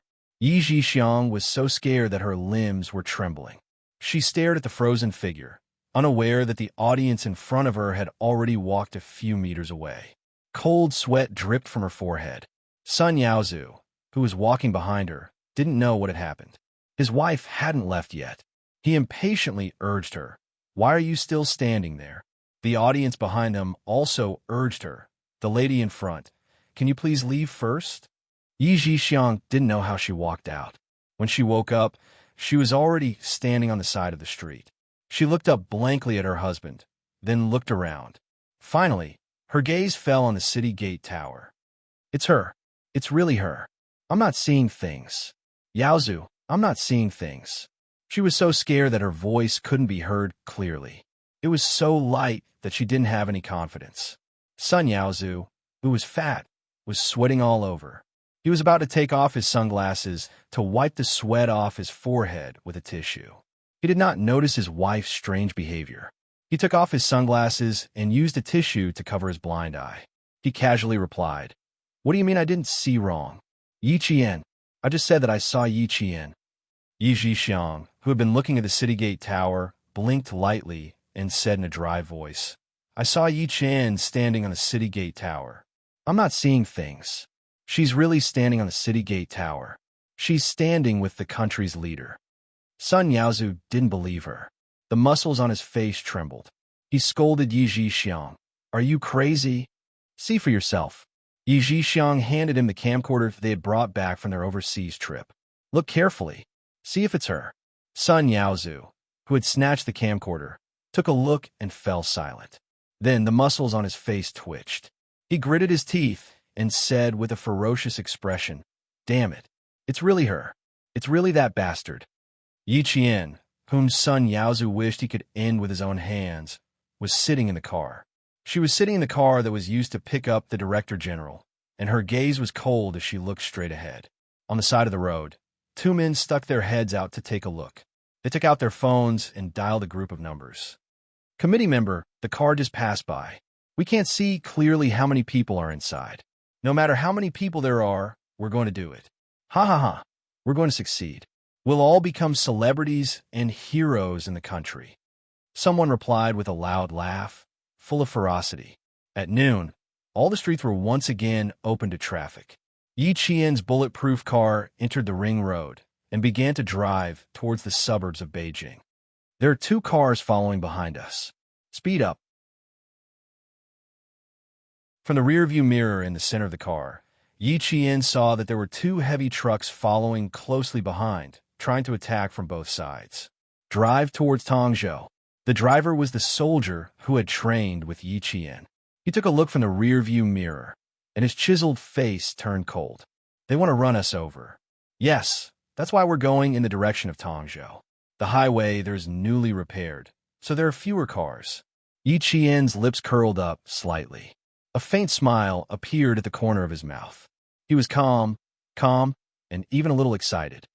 "Let's start with a round of Fast and Furious." "Fast and Furious?" The soldier couldn't help but laugh.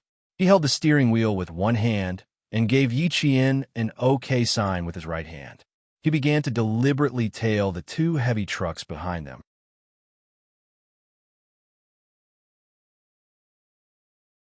Chapter 1449. The car soldiers sent to Zongnanhai were exceptionally good at driving. Moreover, the bulletproof car had excellent performance.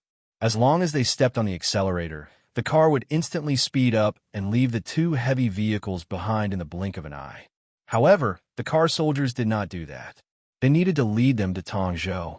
They maintained a moderate speed so that the heavy vehicles would not be too far away, but not too close either.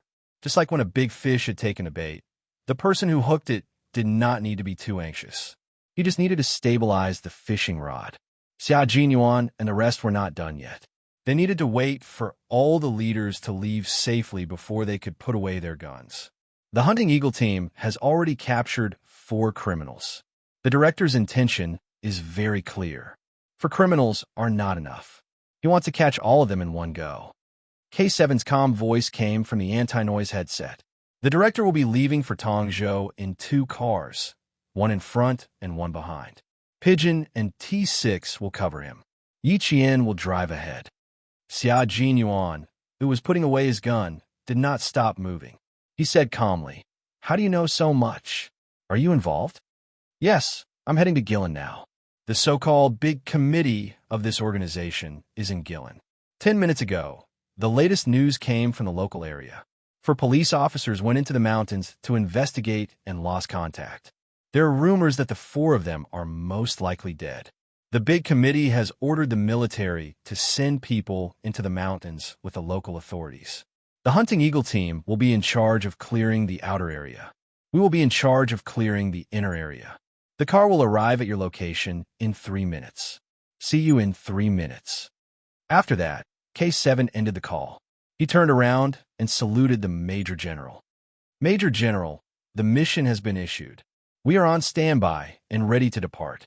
The enemy's firepower is unknown. They have foreign support and local people covering for them. The General Assembly Hall and the military have made it clear that the local people are not to be harmed. They will carry out the assassination directly." The Major General, who had just finished attending the celebration, did not return to the military base. He ordered from the city tower, "The Snowfield Brigade will send a total of 6 soldiers to Guilin. 6 soldiers will go overseas to join the foreign operation and cut off the connection between the foreign and domestic cults." The domestic operation was carried out by Yi Qian, Pigeon, K7, T6, Q King, and by he. J5, who had just received the mission, immediately set off from the base with 5 of his comrades from the Snowfield Brigade. They were going to cooperate with the foreign military to maintain the peace between the 2 countries. Xiao Jinyuan guarded a spot by himself. He put away his guns neatly and stuffed them into an inconspicuous travel bag. Dressed like a mountain climber, he left with steady steps. He did not ask about Yi Qian's current situation. The Director General had gone to Tongzhou in order to lure out the cultists who were hiding even deeper. In order to protect the Director General's safety, Yi Qian would definitely charge at the front and draw all the attention to her. Pursing his thin lips slightly, he pressed the button for the first floor of the elevator. His eyes were calm as he watched the elevator door slowly close. Until his line of sight was cut off, his gaze remained on the steel elevator door. Downstairs, he was calculating the time. There were 7 seconds left before the 3 minutes were up. The two team leaders, Q King, were ready to appear in front of him. He was a major, fluent in 6 languages, an electronic explosives expert, and a commando during missions. He, who was 182 meters tall, had a gentle face and was dressed elegantly. His tie was meticulously tied, and there was even a steel mechanical watch on his wrist. His temperament was similar to that of AJ5. There was a habitual, gentle smile at the corner of his mouth, like a mathematics professor in a university, full of the temptation of abstinence.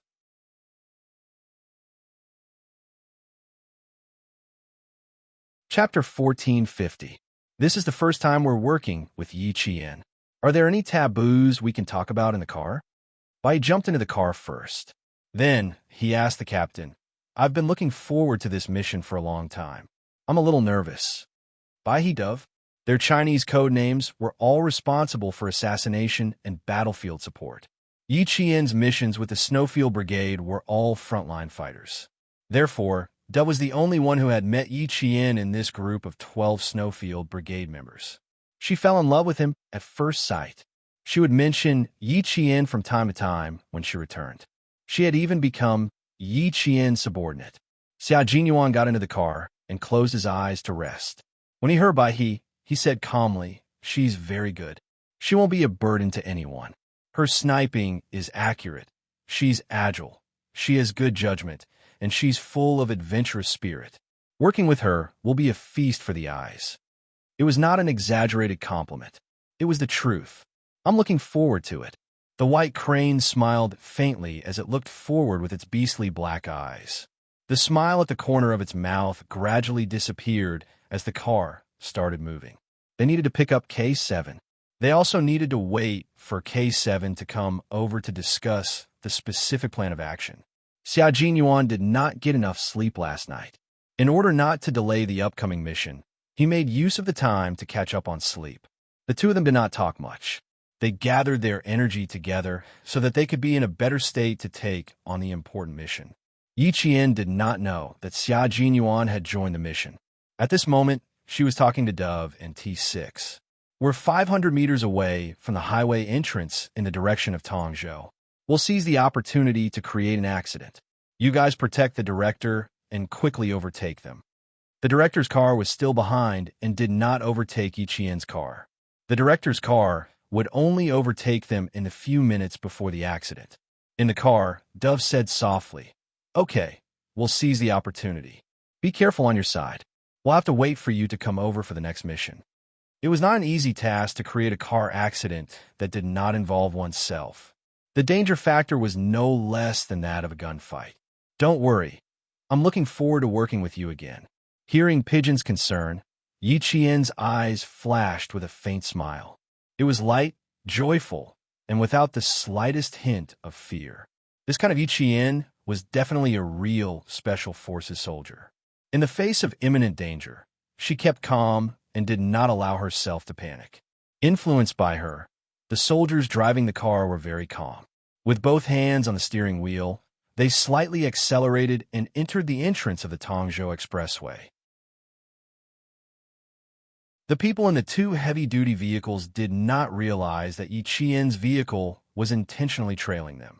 They were quite happy to communicate with their own people. We're already on the Tongzhou Expressway. When we reach the entrance of the Guilin Expressway, it will be midnight. We can make our move then. Their cars were equipped with walkie-talkies for easy communication. Sitting in the passenger seat, a middle-aged man in sloppy clothes kept chewing betel nut.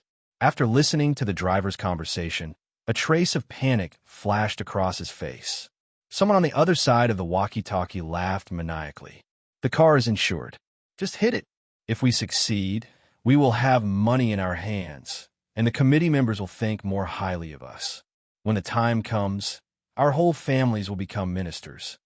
Ministers close to the emperor." The young man sitting next to him added, "Uncle, you can also take the money back and marry a wife to warm your bed." The two drivers chatted happily. It seemed that as long as they succeeded in this accident, the future would be beautiful. There would be no more worries, and they could do whatever they wanted in the future.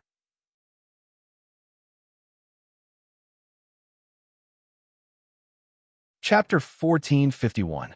As they chatted, everyone in the two vehicles, including the middle-aged man who was initially a little afraid, became more and more excited. He kept rubbing the corners of his clothes and chewing on the betel nut in his mouth. Yi Qian and the others kept in contact and did not give them a chance to make a move in the middle of the night. When they entered a tunnel that was about 3,000 meters long, Pigeon's voice came from the headset and reminded Yi Qian in the vehicle ahead, "It's about time. There are no cars passing by here for the time being." It would take 3 hours to get on the highway. Even though it was National Day, there was still very little traffic. In 1999, there were still very few private cars in China, and there might not even be a car several kilometers apart on a not-so-popular highway. The Tongzhou Highway was such a not-so-popular highway. The tunnel was dark, and 3,000 meters was enough for Yi Qian and the others to make a move. After Pigeon finished speaking, she asked again, "Are you driving now? Or is someone from Zongnanhai driving?" It would be best to let someone from Zongnanhai drive. She was just afraid that Yi Qian would choose to drive because he was afraid of hurting his men. "Zongnanhai's brother is driving. I trained with him before." Yi Qian thought Pigeon was worried about the driver's skills, but he did not expect Pigeon to be so worried about her that she did not want her to drive. After all, Xia Jinyuan had said that Yi Qian had the best automobile company in southern province and had trained with the soldiers who were sent to Zongnanhai as automobile soldiers. Hearing Yi Qian's words, he was relieved and said to the Director General, "Don't worry, Yi Qian and the others will be fine. The people in the car will also be fine. The traffic police are already on standby. After the accident, the ambulance and traffic police will immediately rush to the scene to deal with it. You guys are too cautious. What's there to protect an old man like me? I'll have to report this to the General Assembly later. I'm not very satisfied with this arrangement." Ever since Yi Qian suddenly left in the bulletproof car he used to go to the city gate tower, the Director General's expression had not been good. Although she was a soldier, she was still young. He would rather have something happen to himself than the young lady. Pigeon and the T6 combatants could not respond to these words. They were just following orders and could not possibly question the General Assembly's arrangements. Protecting the leader's safety was also the duty of a soldier. The two heavy trucks drove into the tunnel at a speed of more than 90 kilometers per hour. The T6 driver slowed down and pulled away. At the same time, he shot a look at the pigeons through the rearview mirror. They were going to overtake them the moment the accident happened. The car accident had to happen. This would serve as a warning to the cult, breaking through their psychological defenses and causing them to panic. This would achieve the goal of making them afraid. Besides, didn't the other party also want a car accident? Since they had specially sent out 2 heavy trucks, then let's have a car accident as they wished. It was better to have a car accident in the tunnel than outside. At least, with the 2 sides of the tunnel blocking, the car would not rush out of the highway or into the opposite lane. Moreover, when entering the tunnel, they would be limited by the light, so they would habitually slow down. This was equivalent to reducing the risk factor. The pistol was already loaded. Yi Qian gestured to the motorist and rolled down the window. He pressed down on his headset with one hand and counted in a low voice, 1, 2, 3. When he counted to 10, a silver-gray sedan suddenly appeared. It actually sped past the 2 heavy trucks and swerved to the side.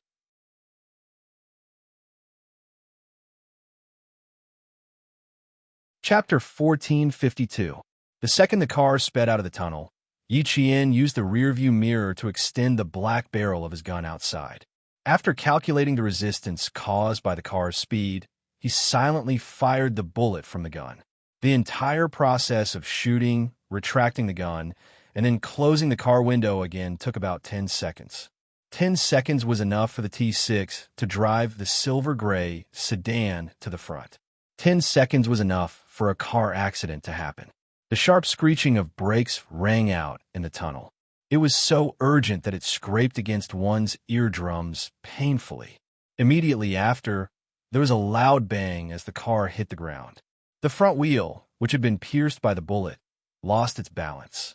The entire car swayed and leaned to one side of the tunnel, causing sparks to fly everywhere. The people in the car were scared out of their wits.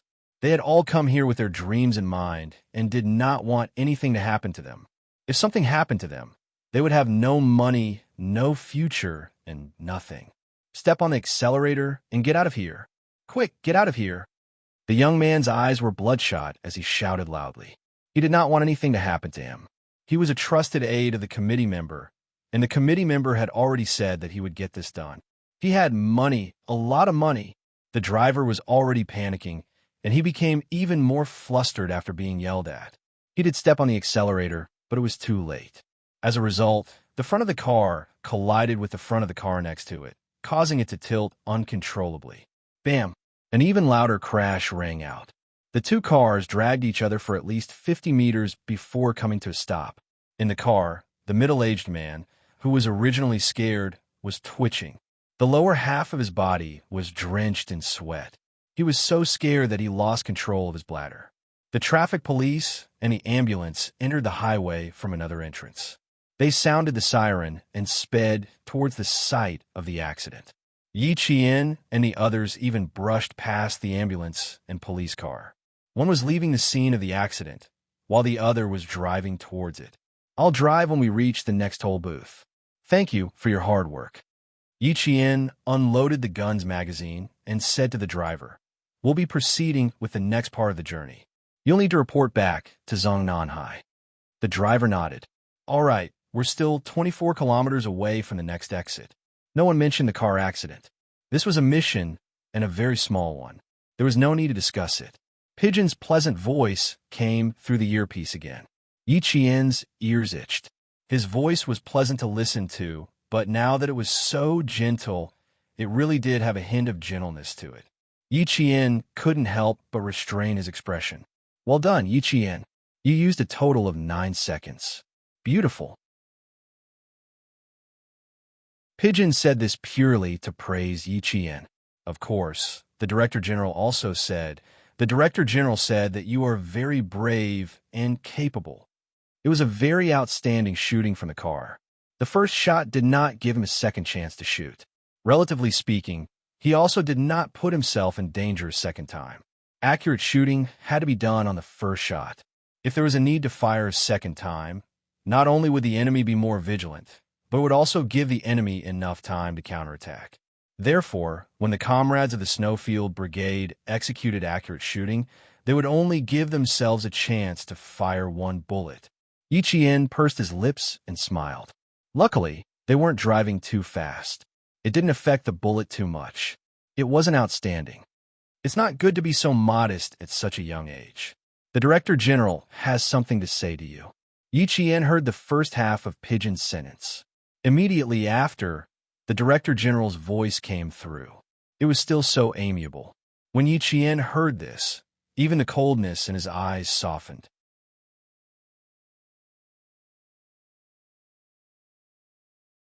Chapter 1453.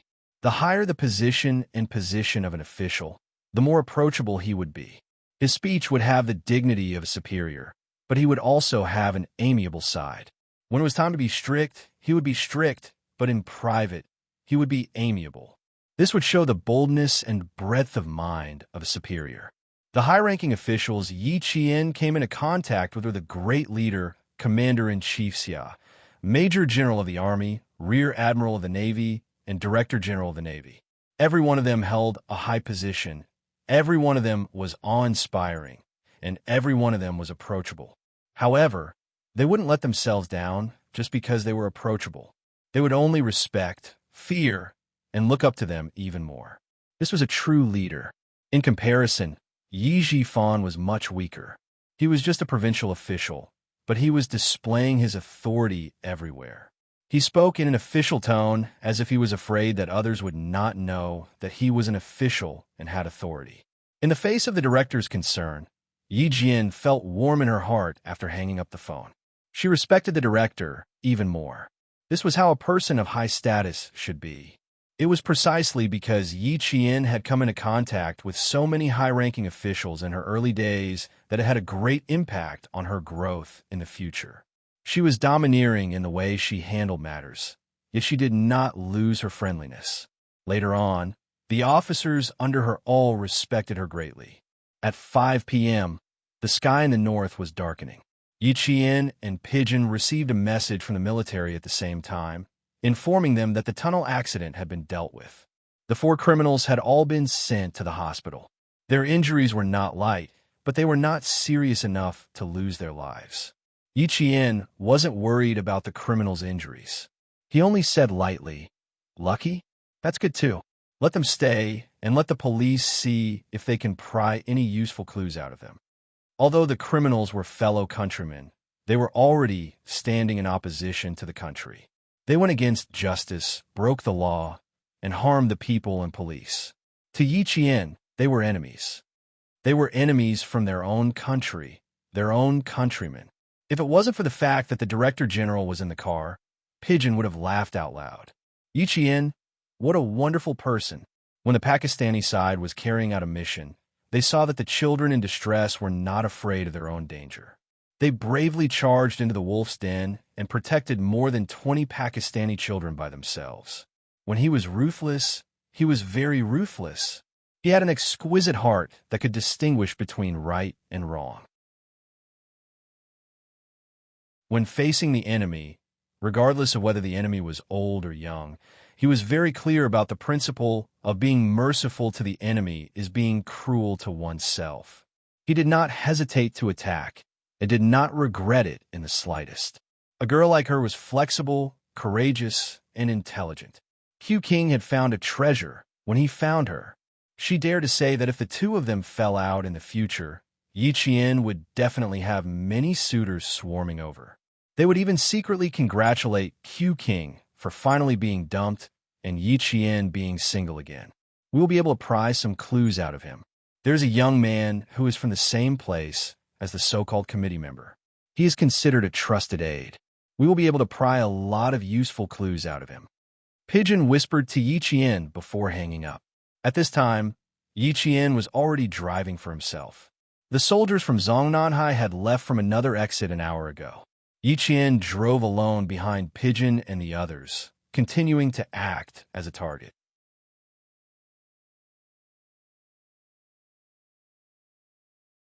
Chapter 1454. The next exit led to Tongzhou. In order to take down the entire organization, the director didn't even care about his own safety and directly announced that he would be going to Tongzhou. Tongzhou was in danger now. Since Yi Qian knew, Xia Jinyuan naturally knew as well. Since they set off late, they bypassed the highway where the accident happened and entered Tongzhou from another entrance.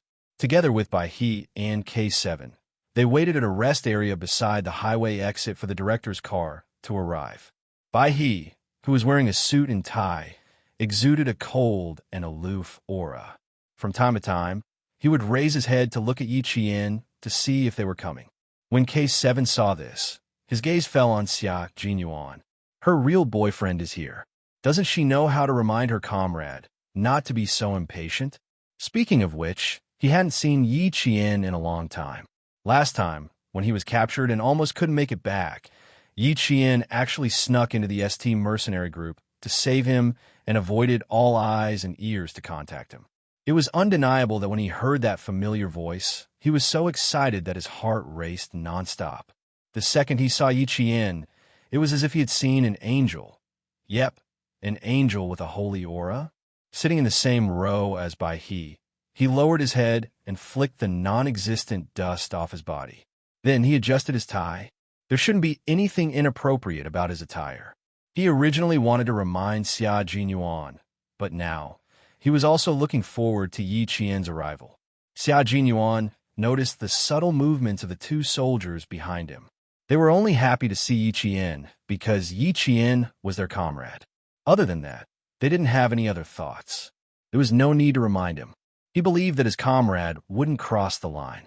Even if he did, he wouldn't express it.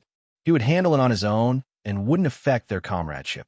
He wouldn't let things develop in a bad direction. It was 5:11 p.m. The three people in the car looked up at the exit of the highway almost at the same time. Xia Jinyuan smiled and said, "Almost there." It wasn't a random guess. Instead, he learned from the Zongnanhai soldiers who were traveling with Yi Qian when he got off the car. Based on the speed of the car and the distance of the entire journey, he could roughly estimate when Yi Qian would arrive at the Tongzhou Highway exit. 2 minutes later, T6 drove out of the special passageway, followed closely by Yi Qian's bulletproof Hongqi sedan. The two cars appeared one after the other in front of Xia Jinyuan and the others. Pigeon and the others did not know that their comrades were waiting in front of them. They came out of the exit and headed straight to the city center. The car drove away without any signs of stopping. Xia Jinyuan's slender fingers tapped lightly on the car window. He said to K7, who was in charge of driving, "The military didn't inform them. They don't know that we're here. Follow the director's car." They didn't say that they were going to follow Yi Qian's car. They needed to escort the director to the hotel first. "I'll take a taxi and follow Yi Qian alone," Bai suggested. K7 started the car and looked at Xia Jinyuan. He said calmly, "I agree." Everyone knew that the director wasn't the one who was in danger, but Yi Qian. Bai was afraid that his captain would disagree. So he added, "The car accident has angered them. They're all eyeing the director's car. Right now, only Yi Qian and Q King are in the car. Since we have enough manpower to support our comrades, I can definitely go and support Yi Qian." You're tuning in to the Warrior Lore YouTube channel. Don't forget to subscribe and join us on this journey to catch the most captivating stories.